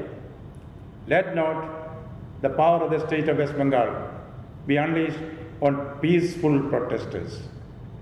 Democracy can have silent majority, not silenced majority, not silenced majority. My colleague Saurabh Gupta has been tracking the latest developments for us. He joins us live from Ground Zero at the moment. Saurabh, we've been hearing that over 6,000 policemen have been deployed. You've been reporting that the Kolkata police have not sanctioned permission for this protest. That's right. Let me just give you a kind of idea of what kind of forces. Now, firstly, of course, there's riot control police that's been deployed at every barricade. And these are, of course, the riot control policemen in these pictures who've been deployed here. Apart from that, let me just show you the barricades that have also been cemented onto the ground here. These are, of course, barricades that have been set up, and the entire road will be barricaded when the protesters land up here. But cemented barricades and also riot control police here, of course, deployed. Apart from that, there is a lot of police security that's here. This is Shantragachi, where, of course, you cross the bridge ahead in front of you and you reach the Howrah district, where, Howrah, where, of course, you are, within the vicinity or a few kilometers away from Nabarno. Now, apart from the top policemen who've also been deployed here on duty, what we also see is, the water cannons that have been kept on standby. And again, on this side, I'll ask you, heavy police, security deployed here, including the riot control police and, other forces. On the other side, of course, the Vajra vans and, of course, the riot control equipment, including the water cannons that have been placed here for any eventuality that may take place. But let me tell you, this, of course, is something that the police are making preparations for. But why are they doing it? Well, we asked that question yesterday at a press conference. And what we were being told is that this has been done because the police have credible intelligence inputs that there will be an attempt by miscreants to provoke the police, cause anarchy and chaos, and also, create a situation of violence to try and provoke the police to open fire. But the police sources tell us that they have been given strict instructions that no matter what the provocation, there should not be any opening of fire. But obviously, tear gas and riot control police and water cannons and all of that have been kept on standby to disperse protesters. Heavy police security here at Shantragachi, which is, one of the entry points into the city of Kolkata and quite close to Nabarno, where this protest is going to take place. Now, while this is being claimed as a students' protest, the police say that this is not a registered body of students. And, the registered bodies of students that usually organize protests have said they have nothing to do with this. The police also say that one of these organizers, the call for this protest has been given on social media, and one of the organizers met a member of a political party at a 5-star hotel in Kolkata. So they say that this is an attempt to create anarchy and chaos, and the police have made arrangements, security arrangements, as you can see, for any eventuality. But let me also tell you, the Trinamool Congress also held a press conference, and the Trinamool Congress alleged that this was a conspiracy by the BJP and its affiliates to create a situation of chaos, anarchy and violence and destabilize Bengal. In fact, the Trinamool went further to say that the BJP wants to create a Nandigram-like situation. They want dead bodies to fall, therefore, so that they can turn the tide in their favor in West Bengal, because they have failed to win elections here in the state democratically. The BJP says law and order is the state government's responsibility. They failed to maintain law and order at RG Kar earlier, and they're now making excuses. And if they have any information of anyone trying to create trouble, the police have the means and the law to simply arrest them and prevent such an incident. So the politics, like I said, over these protests have peaked, but obviously the police have made arrangements with riot control police, water cannons and other equipment, including cementing barricades into the ground to prevent any untoward incident. As always, Saurabh, thank you so much for joining us with the latest from Ground Zero. We will, of course, revert to you for regular updates when this protest begins. Meanwhile, the National Task Force on Women's Safety is holding its first meeting. In fact, that meeting should be underway. The task force includes prominent figures such as the former Cabinet Secretary and several leading doctors as well. Now, according to the details, medical organizations have been invited to participate and share their opinions, as the NTF aims to create a platform for discussing crucial issues related to the safety and security of medical professionals. For the latest, let's go across to my colleague Tanushka, who joins us live at the moment. Tanushka, the panel is expected to focus on the SOP for doctors' safety at hospitals. What further details can you disclose at the moment? Right, exactly, Parmeshwar. The National Task Force that has been constituted by the Apex Court after it took suo motu cognizance of the Kolkata rape and murder case at RG Kar Medical College and Hospital will be convening in a short while at around 11:30 a.m. this morning. And what we also know that this is a 10-member task force, and the plan of action that the Supreme Court has asked from this task force, two main objectives being prevention of gender-based violence at workplaces for medical professionals, and the second being prevention of sexual violence against medical professionals at their workplaces and hospitals. What we can also expect from this task force is a system that will have baggage and person screenings at every entry point of these hospitals, as well as an infrastructure that constitutes separate sleeping rooms for male and female doctors, so as to not, such a sort of an incident for it to not happen again. There's no next time for such a sort of a gruesome crime to happen. What we also know is that this panel will be led by the Cabinet Secretary, chaired by the Cabinet Secretary, and presence of other ex officio members such as the Home Secretary, the Health Secretary, the National Medicine Commission Chairperson, the National Board of Examination President. So these are some very important people that constitute the 10-member panel of the National Task Force, which will convene for its first meeting just in a short while. Well, Tanushka, thanks so much for joining us with that update. You mentioned that that meeting is at 11:30 a.m. We will, of course, revert to you for regular updates once that meeting begins.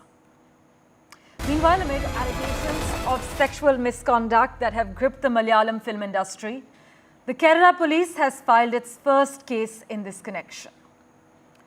The police registered a non-bailable case against Ranjit based on the complaint of a woman actor who accused him of sexual misconduct.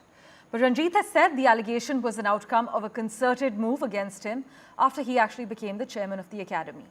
But after the release of the Justice Hema Committee report, which was delayed by years, Bengali actor Srilekha Mitra had alleged that Ranjit had allegedly misbehaved with her in 2009 during the shoot of a project. Now on Sunday, Director and Kerala State Chalachitra Academy Chairman Ranjit and Actors Association General Secretary Siddiqui had stepped down from their respective positions over these allegations. The case will now be handed over to the special investigation team set up by the Kerala government to look into these allegations being raised in the aftermath of the Hema Committee's report release. My colleague Uma Sudhir has been tracking the latest. In fact, she's the one who shared the findings of this Hema Committee report. Uma, lots of bigwigs have stepped down. Take us through the latest details that have emerged. So as you mentioned, Srilekha Mitra has in fact lodged a complaint, and that is something that will be taken to its logical conclusion. But what is expected today is an order in fact from the Home Ministry, which will talk about the contours of this SIT. What exactly is it supposed to do?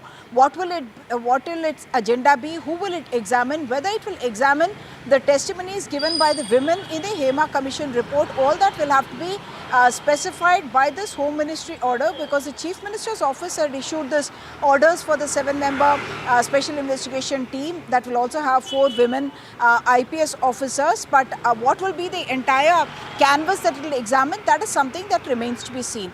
Even as this is happening, I must point out that the Association of Malayalam Movie Artists, whose secretary, Mr. Siddique, had in fact resigned after allegations being made by one of the women who in fact said that several years ago she had, in 2016, that she was sexually assaulted, even physically assaulted by Mr. Siddique, who had approached her calling her Mole. Mole in Malayalam means daughter, and that's how he had approached her and subsequently had harassed her.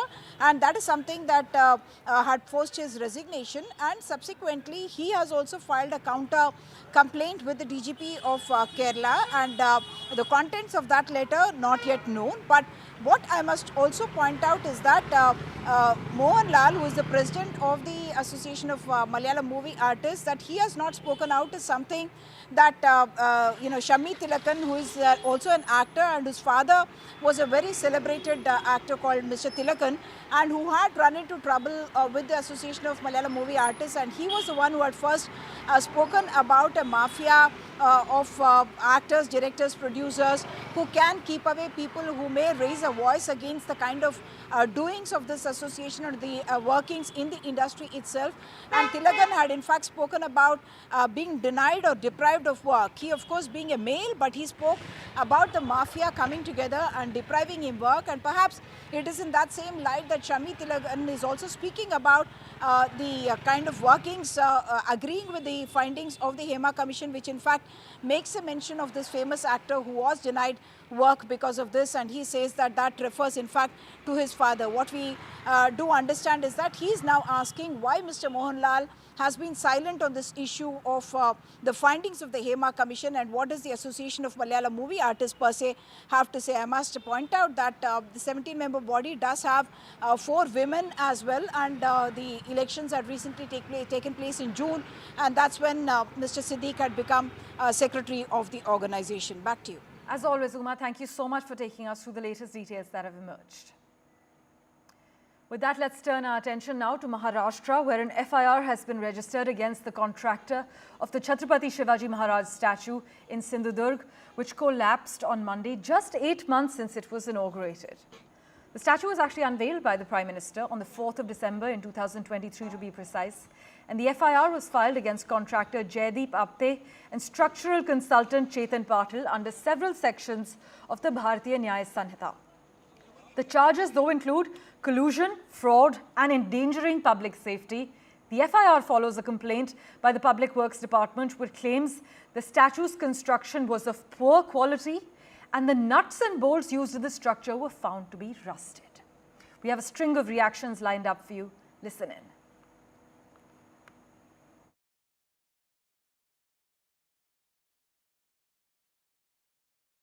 उभारला होता त्याचं complete design नेव्हीने तयार केलं होतं आणि मी कलेक्टरशी बोलल्यानंतर त्यांनी मला सांगितलं 45 किलोमीटर पर आवर अशा प्रकारचा वारा सुसाट्याचा वारा जो भोग होता आणि त्या याच्यामध्ये पुतळ्याचं नुकसान झालेलं आहे. अब ये छत्रपति शिवाजी महाराज के पुतले में भी ये सरकार कमीशन खाएगी? कौन है ये ठाणे का कॉन्ट्रैक्टर जिसके पास में करोड़ों के काम है? उसके ऊपर तुरंत एफआईआर करो, अगर तुम ईमानदार हो तो उसके ऊपर कार्रवाई करो, उसको ब्लैक लिस्टेड करो और छत्रपति शिवाजी महाराज का पुतला पूरे फिर से उनके तरफ से ही खर्चा वसूल करके खड़ा करने का काम करो. हमारी मांग है इनके ऊपर सख्त कार्रवाई हो और वो तुरंत हो, ये मांग हम करते हैं. अत्यंत गंभीर आहे. महाराजांचा पुतळा बसवताना या सरकारने काळजी घेतली नाही. सरकार त्याला जबाबदार आहे. सरकारने केवळ आणि केवळ पंतप्रधानांच्या हस्ते हा पुतळा उभारायचा एवढा उद्देश ठेवून इव्हेंट केली. पण मूळ महाराजांच्या प्रती जी काळजी घेणं आवश्यक होतं, पुतळा उभारताना त्याच्या बळकटीची, त्याच्या सर्वच तिथल्या वाऱ्याची, तिथल्या सगळ्या परिस्थितीची, याचा दुर्लक्ष करण्याचं काम झालेलं आहे. मी नेहमी म्हणतो की हे सरकार इव्हेंट सरकार आहे. यांना कामाच्या दर्जाविषयी देणं घेणं नाही. जिस जल्दबाजी में लोकसभा चुनाव को ध्यान में रखकर सिंधुदुर्ग किले पर वो जो स्टैचू का उद्घाटन किया, मुझे लगता है बहुत ही घटिया तरीके से काम किया. छत्रपति शिवाजी महाराज एक ऐसी युग पुरुष थे जिनके लिए थोड़ा टाइम देना चाहिए था, लेकिन चुनाव के लिए, वोटों के लिए छत्रपति शिवाजी महाराज का अपमान किया. In fact, take a look at these visuals on your screen at the moment. On the left side, you can see the statue was being unveiled on the 4th of December 2023. The Prime Minister present there. And on the right side of your screen, just about 8 months since it was inaugurated, on the 26th of August, the statue has collapsed. Just 8 months since it was inaugurated, as you can see on the right side of your screens, the statue has collapsed. It was unveiled by the Prime Minister on the 4th of December back in 2023. The FIR has been filed against the contractor Jaideep Apte and structural consultant Chetan Patil under several sections of the Bharatiya Nyaya Sanhita. Radhika has been tracking the latest developments for us. She joins us live at the moment. Radhika, local citizens and tourists we're hearing had previously expressed their concerns about the statue's deteriorating condition, and despite these warnings, including an alert from the assistant engineer of the project from the PWD, we're told no preventive action was taken?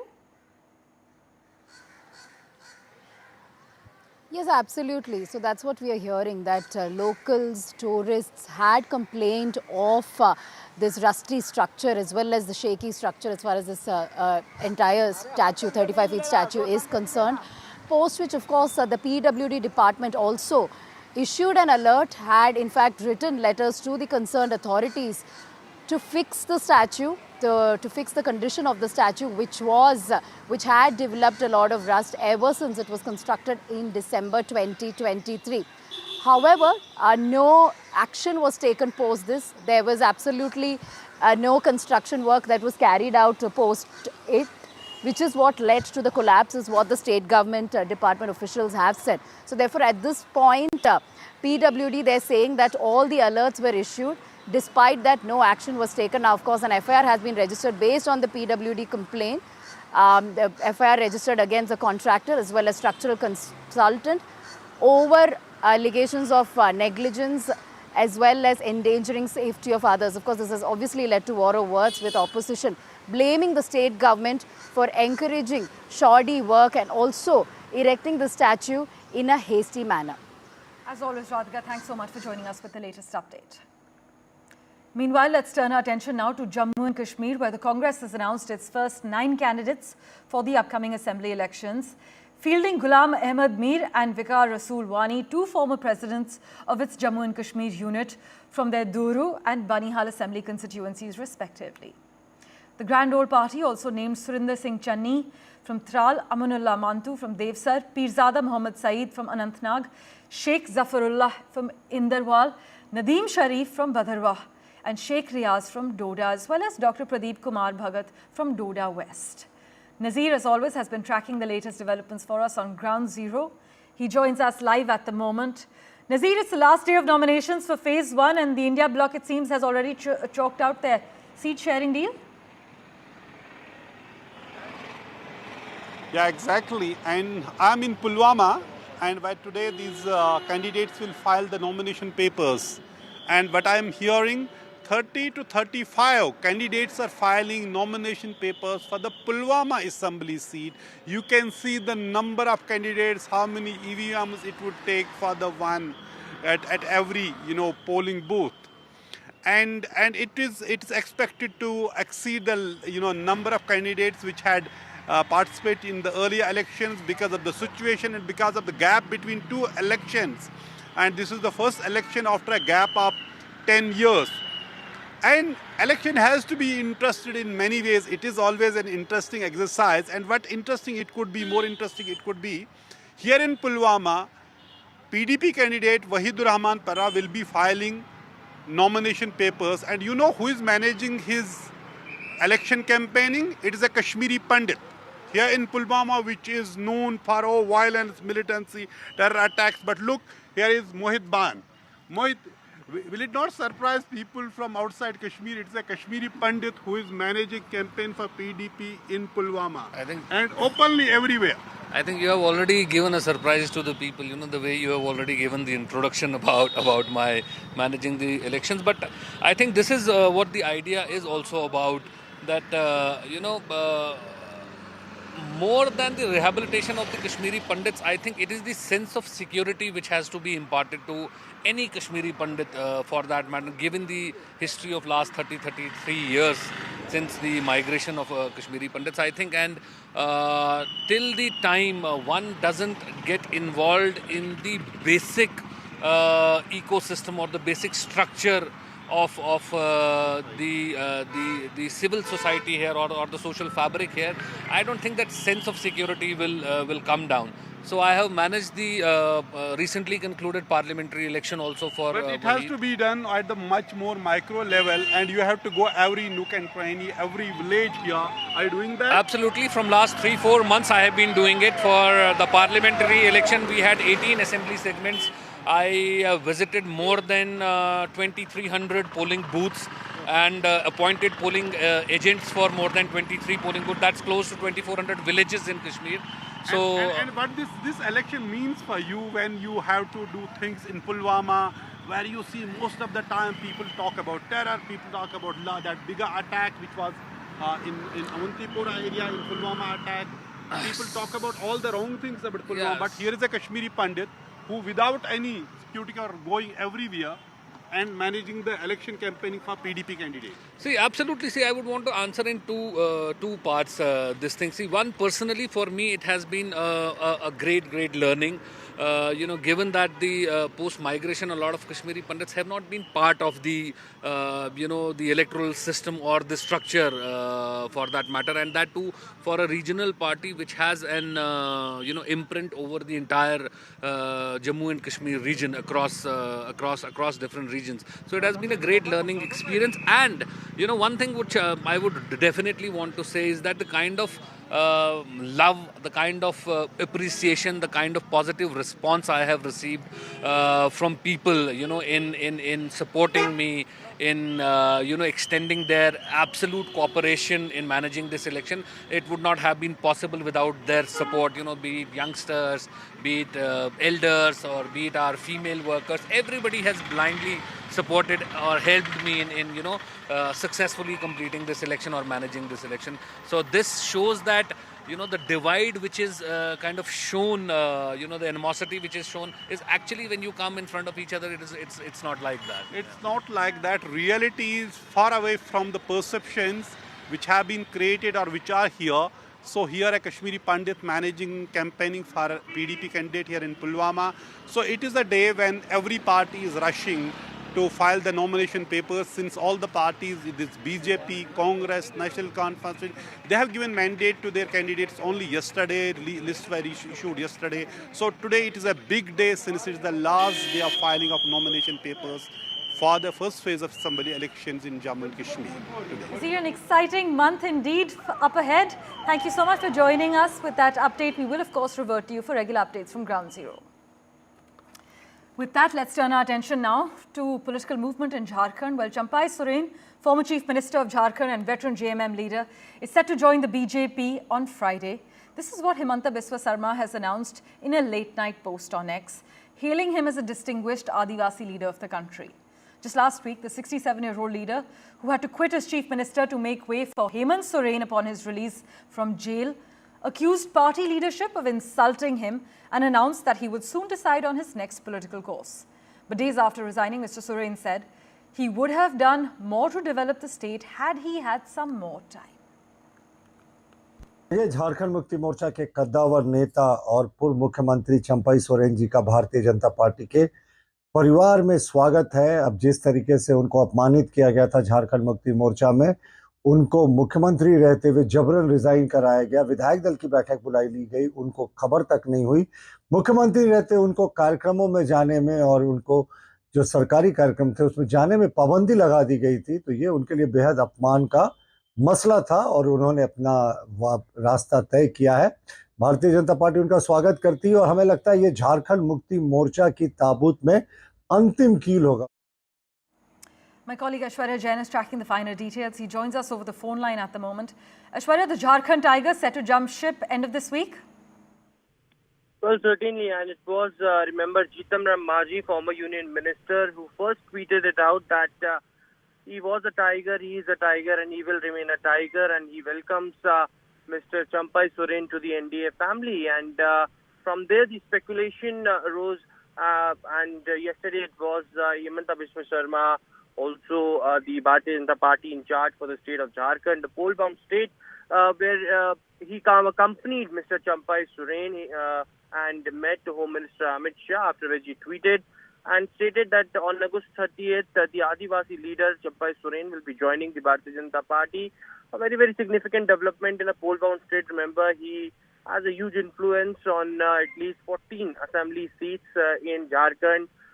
Faction, that Bharatiya Janata Party was unable to get hold of the Adivasi votes. And while with Champai Soren joining the Bharatiya Janata Party, certainly it will give big boost to the BJP. The BJP on one side is wholeheartedly welcoming him. Champai Soren, remember, had stated that he had faced a bit of humiliation in the Jharkhand Mukti Morcha while he was the chief minister. He was stopped to go in the official programs while he was the chief minister. He was not able to take any progressive decision while he was the chief minister, and for the reason the rift between the senior leadership of the JMM had opened up widely with him, and therefore the reason while he was forced to resign from the post of the chief minister, nobody even came to leave him to the gates of the Legislative Assembly, which is a huge insult according to him of him. And from that date was the Shivraj Singh Chauhan, Himanta Biswa Sharma, both in charge for the Bharatiya Janata Party, was in touch with Babulal Soren, who is the son of Champai Soren.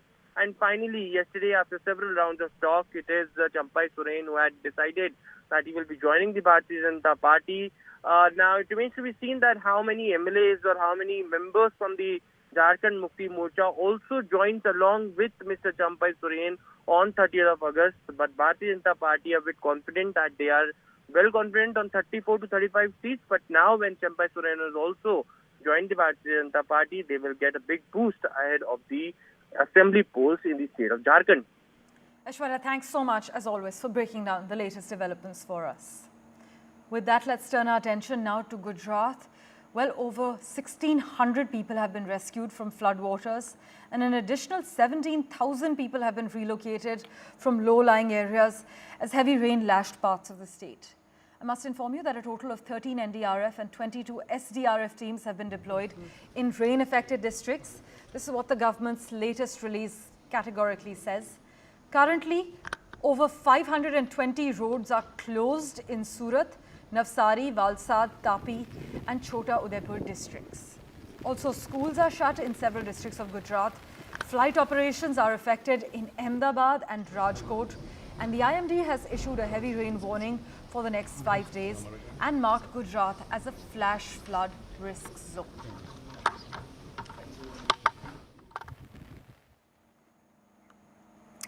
Well, switching tracks, India's apex food safety regulator, the Food Safety and Standards Authority of India, FSSAI, withdrew its earlier order asking food businesses to stop marketing and selling milk and milk products as A1 and A2 types, saying these were misleading claims. Now, the advisory wherein food businesses were directed to remove claims of A1 and A2 types of milk and milk products from packaging has been withdrawn. The FSSAI said the advisory has been withdrawn to carry out further consultations with stakeholders, and it would imply that food business operators can continue to sell and market their products with the claims of A1 and A2 types of milk.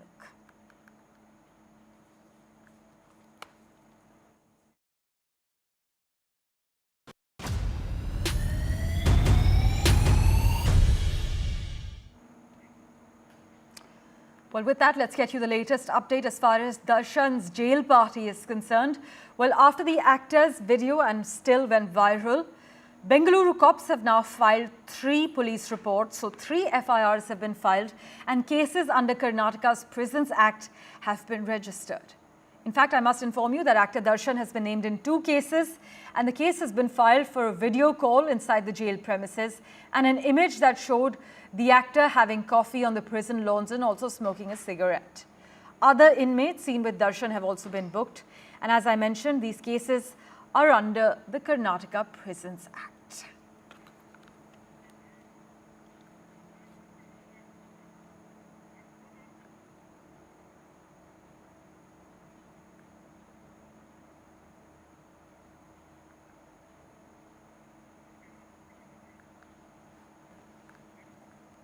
My colleague Pratibha joins us live with the latest update at the moment. Pratibha, there are certain reports that state that just on Saturday at 3 a.m. there were about 100 personnel who went and raided the jail premises to see if there's any untoward activity, illegal activity going on. And after this video went viral. Can you just establish the string of events for us?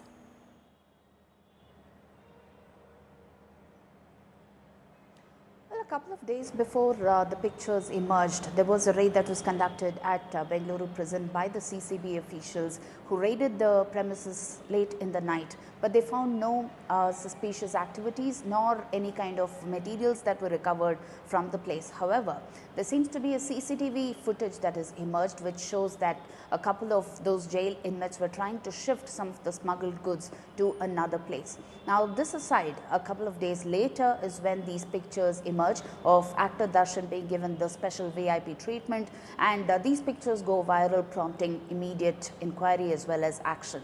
Now, talking about the inquiry and action, that is when the CCTV footage was recovered, based on which an FIR has been filed. The other 2 FIRs have been filed against actor Darshan, one for the video call that was done and the other for those pictures that emerged showing him smoking a cigarette as well as holding a mug of tea or coffee along with other jail inmates. Now, all of these people are facing action in terms of the FIRs that have been registered. This apart, the jail officials, around 9 of them, including junior as well as senior officers, have been suspended. Now, all of this aside, this has also kind of triggered a political flashpoint while the BJP has been blaming Congress's D.K. Shivkumar of having introduced these special privileges there in the jail for actor Darshan. In the meantime, we are yet to pick up Congress's reactions there. However, the need of the hour is definitely jail reforms at this point in time and increased security. Back to you. Always, Pratibha. Thanks so much for joining us with the latest information you've accessed. Do stay on with us for the next crucial update as well, because after the Muda scam, Karnataka government has again faced allegations of a land scam. But this time, Karnataka Minister Tariq Kharge faces charge of misuse of power and allocating land meant for industrial purpose to his family trust. To figure out what exactly is going on, let's go across to Pratibha, who joins us for a live update. Pratibha, what details can you share with us regarding Junior Kharge?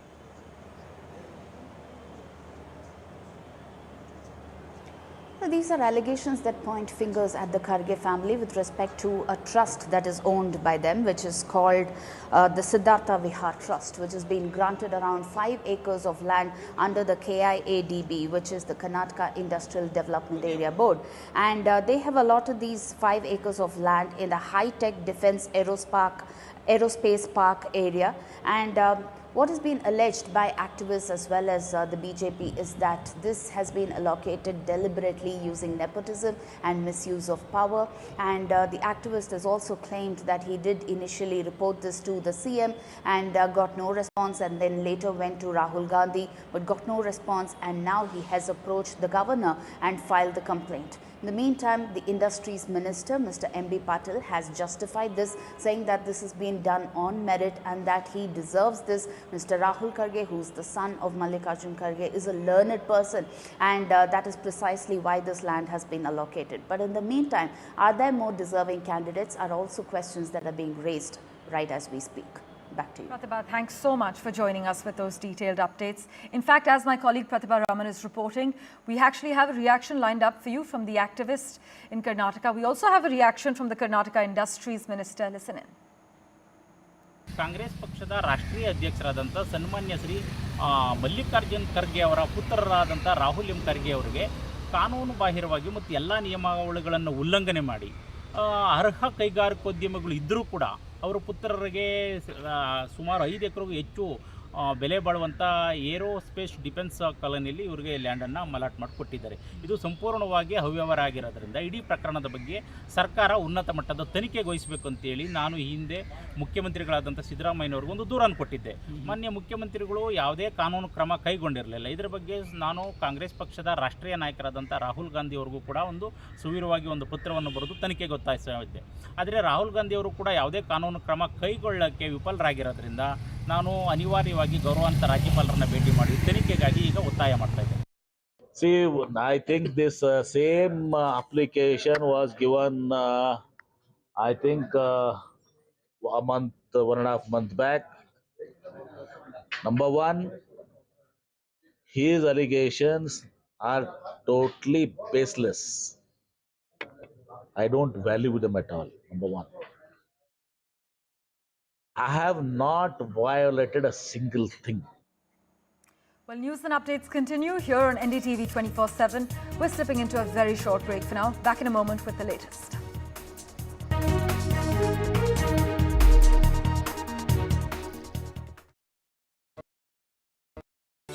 Stay informed and entertained with the new and updated NDTV News app. You can watch all our channels live, listen to podcasts, read breaking and exclusive news from around the world and more.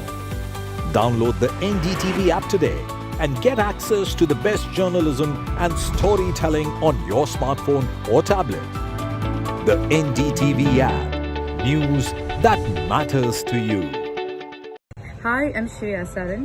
Kerala's Wayanad area is hit by devastating landslides, resulting in loss of lives and livelihood.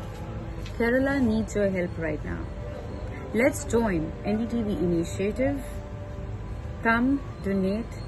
Let's rebuild Wayanad.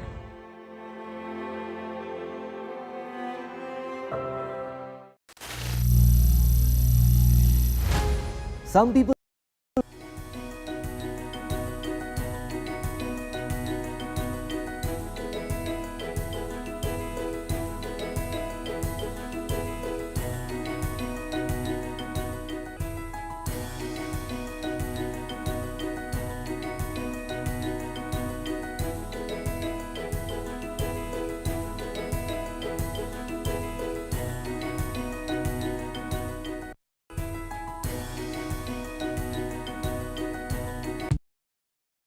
Landslide devastation in Kerala's Wayanad. Join NDTV's initiative. Donate for Kerala.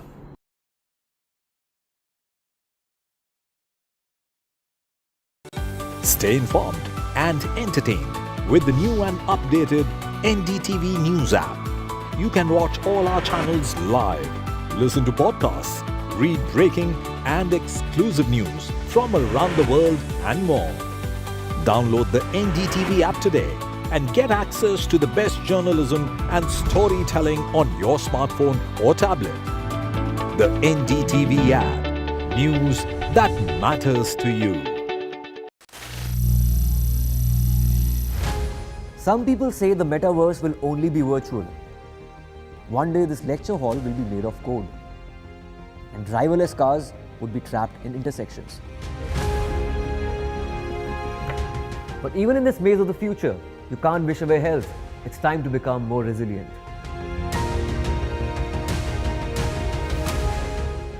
10 years of Banega Swasth India, we have grown and achieved so many milestones.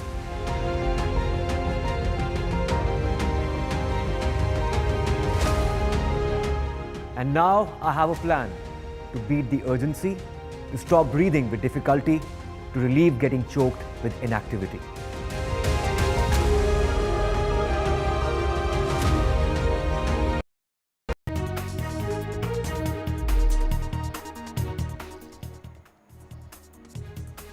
Welcome back.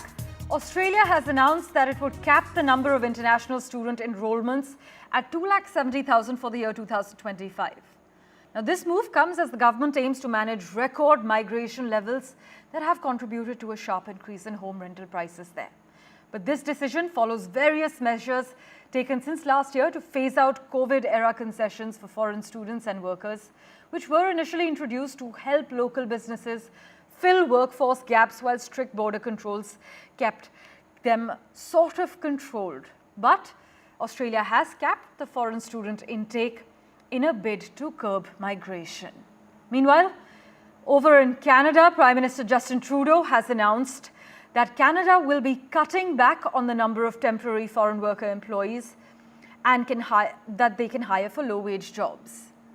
This is in a bid to reduce temporary foreign workers. Canada has actually stopped the process of low-wage workers being hired, and only 10% of the total workforce can be hired through the TFW program is what we're being told, because Trudeau wants Canadian workers to be the central focus. He says it's time for businesses to invest in Canadian workers and the youth in Canada. Mohammed Ghazali has been tracking the latest developments for us. He joins us live at the moment. Ghazali, take us through how this is likely to impact Indians, because we know a lot of states, for example, Punjab, they cater to a lot of these low-wage workers as far as Canada is concerned.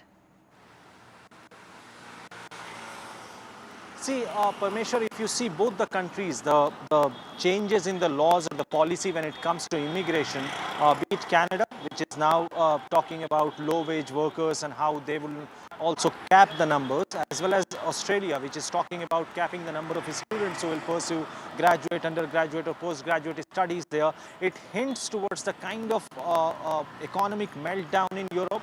Canada has changed its policies on numerous occasions in the last 6 months, capping the international number of students who will be enrolled, then also asking for students to have that fixed money, which the deposit money which they have to show in their Canadian bank account.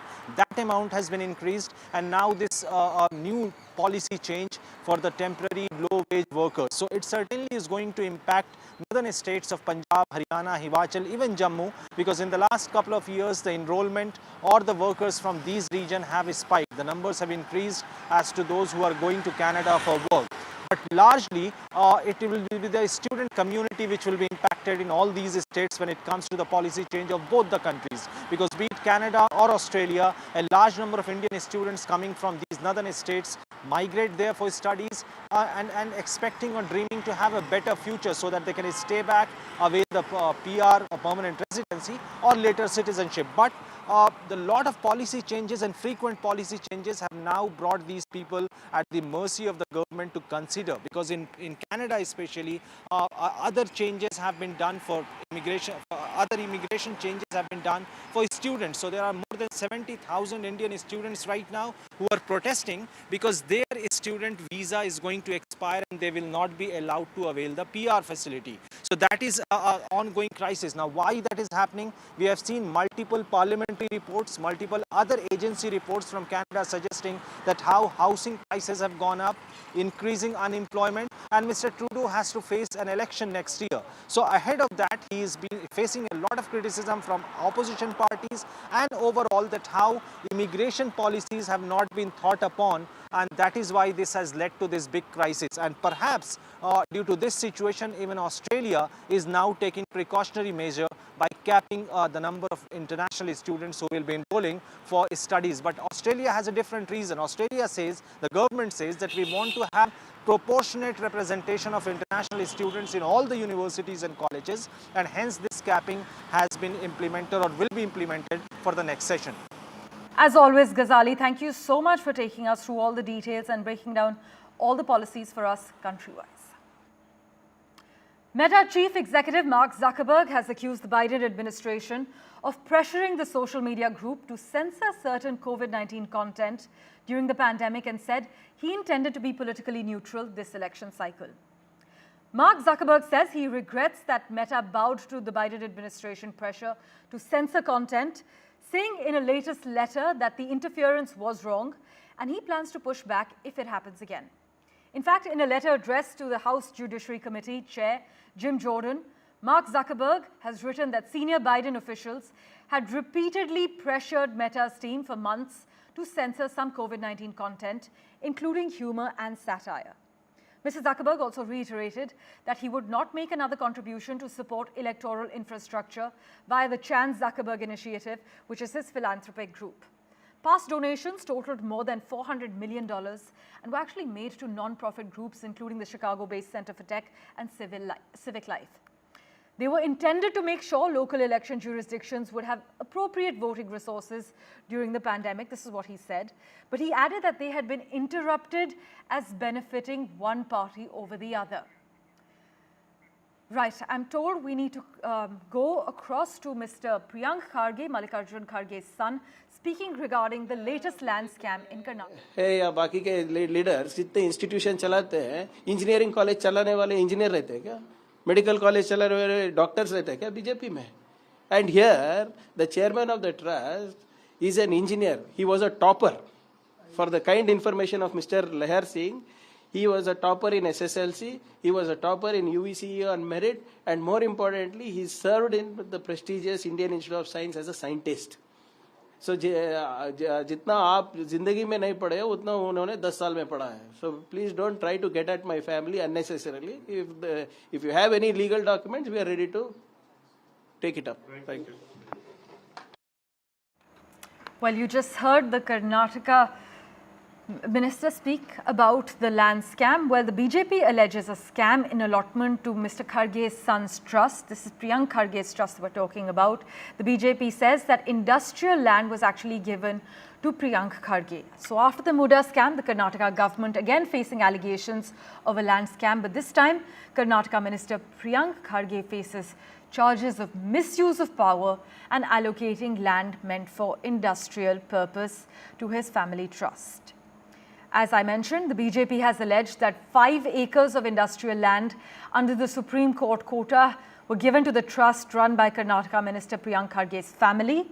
An activist, meanwhile, has also filed a complaint against the Karnataka Minister with the Governor Thawarchand Gehlot. We actually have reactions from the activist and MB Patil, who's the Karnataka Industries Minister. Listen in to those as well.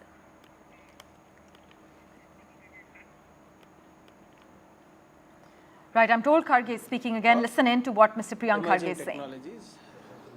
In the area of aerospace.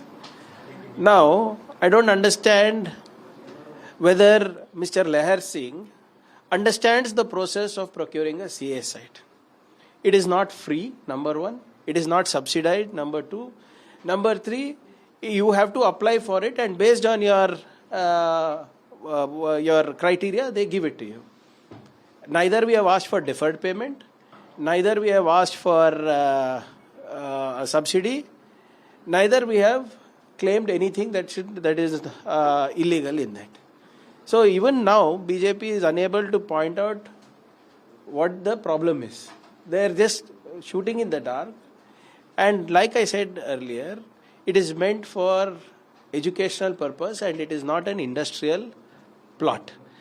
And moreover, the department had called for 197 plots, CA sites, बेचने के लिए, and only 47 people applied, 43 or 47 people applied, and that has been clarified by the department. So where is there, when the demand and supply is so underrated, where is the question of favoritism? And we are paying whoever applies for a CA site, whether it is me or whether you have to pay for it. So what is wrong with it? The problem with BJP is when their leaders do it illegally, they keep quiet. Whether it's Rashtrathana, whether it is Chanakya University. How did the Chanakya University get 400 acres of land in Hardware Park when they were in power at subsidized rates? This is a CA site. We have to pay for it. How come that time they keep quiet? How Rashtrathana throughout state they are getting sites? Let them answer that. This is nothing but, like I said earlier, they are shooting in the dark. They have nothing to do. And Mr. Leher Singh, I think he is getting into political oblivion, and that is the reason why he intends to do such thing. He's still not been able to point out what is the fault in this entire thing. Sir, उनका कहना है कि राजनीतिक प्रभाव वाला कैसे भाई कैसे 200 साइट थे, करीबन 200 साइट थे, अप्लाई किए ही 41 या 45, whatever is the thing. So प्रभाव कैसा होगा? और ये क्या मुफ्त में दे रहे हैं कोई? बीजेपी के कितने लिए है, जेडीएस के कितने लिए है, कांग्रेस के कितने लिए है, प्राइवेट में कितने लिए, पब्लिक इंस्टीट्यूशंस कितने लिए, सब देख लीजिए ना. CA site is for educational purposes. उनको अकल नहीं है. या तो बोलना ना कि ऐसे ऐसे नियम उल्लंघन किए हैं करके. कहाँ बोले हैं? Where is it?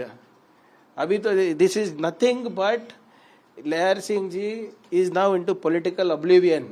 उनको रेलेवेंस चाहिए मोदी और शाह को दिखाने के, मोदी जी और शाह को दिखाने के लिए कि मैं जिंदा हूँ, मैं अभी भी कर सकता हूँ करके. कहा where is the paper? Let him show. Allotment का पेपर दे रहे. Allotment is legal. सर आपने R&D के लिए अप्लाई किया था वहाँ पे for a skill development centre. Sir all that is there ना. He is only put it up. He is only put it up on his Twitter handle what we have asked for. Now we are education. He's saying can this trust be qualified as a aerospace engineer? They don't even know what they are talking. BJP में है या बाकी के leaders जितने institution चलाते हैं, engineering college चलाने वाले इंजीनियर रहते हैं क्या? मेडिकल कॉलेज चलाने वाले डॉक्टर्स रहते हैं क्या बीजेपी में? And here, the chairman of the trust is an engineer. He was a topper. For the kind information of Mr. Leher Singh, he was a topper in SSLC, he was a topper in UVCE on merit, and more importantly, he served in the prestigious Indian Institute of Science as a scientist. So, जितना आप जिंदगी में नहीं पढ़े हो उतना उन्होंने 10 साल में पढ़ा है. So, please don't try to get at my family unnecessarily. If you have any legal documents, we are ready to take it up. Thank you. My colleague Pratibha Raman is tracking the latest details for us. We've just heard Priyank Kharge speak to the media. Pratibha, clearly Mr. Kharge has said that it was not an industrial plot. It was only for educational purposes, while also hitting out at the BJP, saying that when BJP members do something illegally, they keep quiet and they're just shooting in the dark. Well, this has definitely become a political flashpoint between the Congress and the BJP. But however, talking about the plot of land, it belongs to the high-tech defense aerospace area, and which spans across 45.94 acres of land here in Bengaluru. And the KIADB, which is the Karnataka Industrial Area Development Board, has allocated 5 acres of it to Mallikarjun's family, which is a trust called Siddhartha Vihar Trust. Now, the fact that this has been allotted to a trust and not an industrial body is also something that is under discussion as far as the BJP's allegations go. And in the meantime, Mr. M.B. Patil, who is the Industries Minister, has maintained that Rahul Karge, who is the son of Mallikarjun Karge, owning that trust, is a person who is learned, he's educated, he's from the IT industry, and that he is more deserving than any other candidate. Now, talking about Rahul Karge as well as the other tenders that have been called for, is it really under merit considering the SC/ST allocation here, is also something that needs to be discussed, is what some of the activists have said, and that is precisely why they have gone to the governor to file the complaint. This has vehemently been denied as baseless allegations by Priyank Karge as well as the remaining of the family members from the Congress Party. Thanks so much, Pratibha, for joining us with the latest. In fact, as Pratibha was briefly mentioning, we actually have a reaction from the activist. Listen in to what he had to say.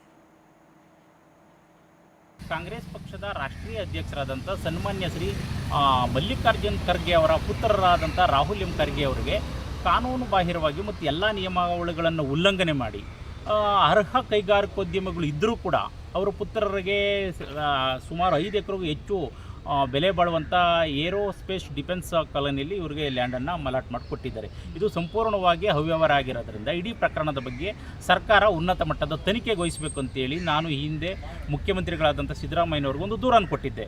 ಮಾನ್ಯ ಮುಖ್ಯಮಂತ್ರಿಗಳು ಯಾವುದೇ ಕಾನೂನು ಕ್ರಮ ಕೈಗೊಂಡಿರಲಿಲ್ಲ. ಇದರ ಬಗ್ಗೆ ನಾನು ಕಾಂಗ್ರೆಸ್ ಪಕ್ಷದ ರಾಷ್ಟ್ರೀಯ ನಾಯಕರಾದಂಥ ರಾಹುಲ್ ಗಾಂಧಿ ಅವ್ರಿಗೂ ಕೂಡ ಒಂದು ಸುವೀರವಾಗಿ ಒಂದು ಪತ್ರವನ್ನು ಬರೆದು ತನಿಖೆಗೆ ಒತ್ತಾಯಿಸಿದ್ದೆ. ಆದರೆ ರಾಹುಲ್ ಗಾಂಧಿ ಅವರು ಕೂಡ ಯಾವುದೇ ಕಾನೂನು ಕ್ರಮ ಕೈಗೊಳ್ಳಕ್ಕೆ ವಿಫಲರಾಗಿರೋದ್ರಿಂದ ನಾನು ಅನಿವಾರ್ಯವಾಗಿ ಗೌರವಾನ್ವಿತ ರಾಜ್ಯಪಾಲರನ್ನು ಭೇಟಿ ಮಾಡಿ ತನಿಖೆಗಾಗಿ ಈಗ ಒತ್ತಾಯ ಮಾಡ್ತಾ ಇದ್ದೇನೆ. Well, as always, the latest news and updates continue on NDTV 24/7. We're slipping into a very short break for now. Back in a moment with the latest.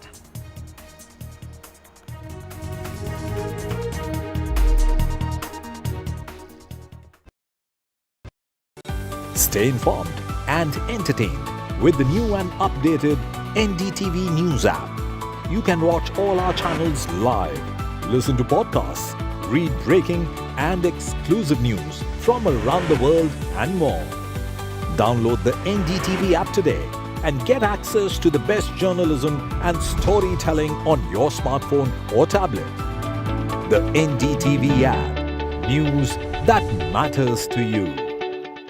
Hi, I'm Shreya Saran. Kerala's Wayanad area is hit by devastating landslides, resulting in loss of lives and livelihood. Kerala needs your help right now. Let's join NDTV initiative. Come, donate. Let's rebuild Wayanad.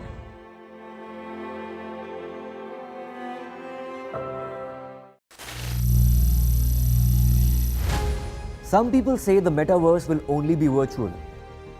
One day this lecture hall will be made of code, and driverless cars would be trapped in intersections. But even in this maze of the future, you can't wish away health. It's time to become more resilient.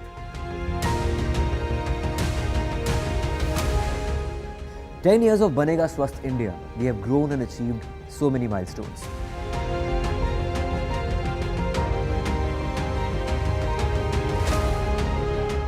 And now I have a plan to beat the urgency, to stop breathing with difficulty, to relieve getting choked with inactivity.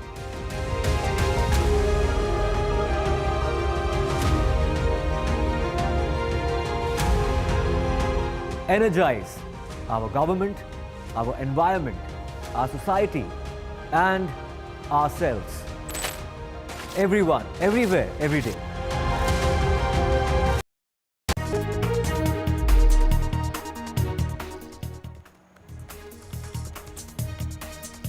Hello and welcome. You're watching NDTV. I'm Aditi Bhardwaj, and let's take a look at the top stories that we're tracking at this hour.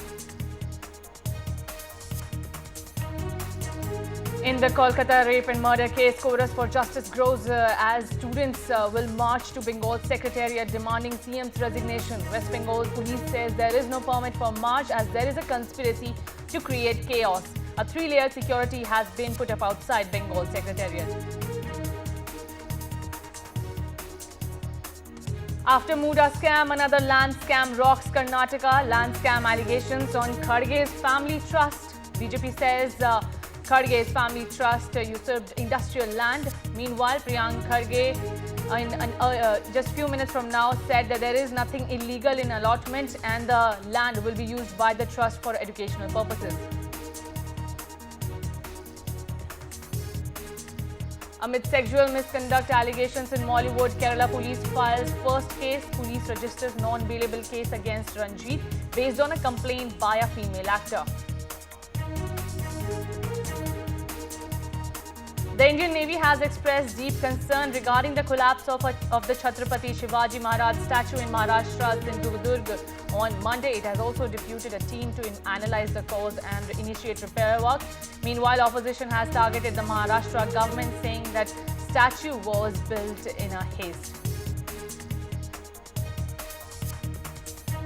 Meta CEO makes a stunning claim against Biden-Harris administration. Mark Zuckerberg says Biden government pressurized to censor COVID content, and this pressure that was exerted by the US government was wrong.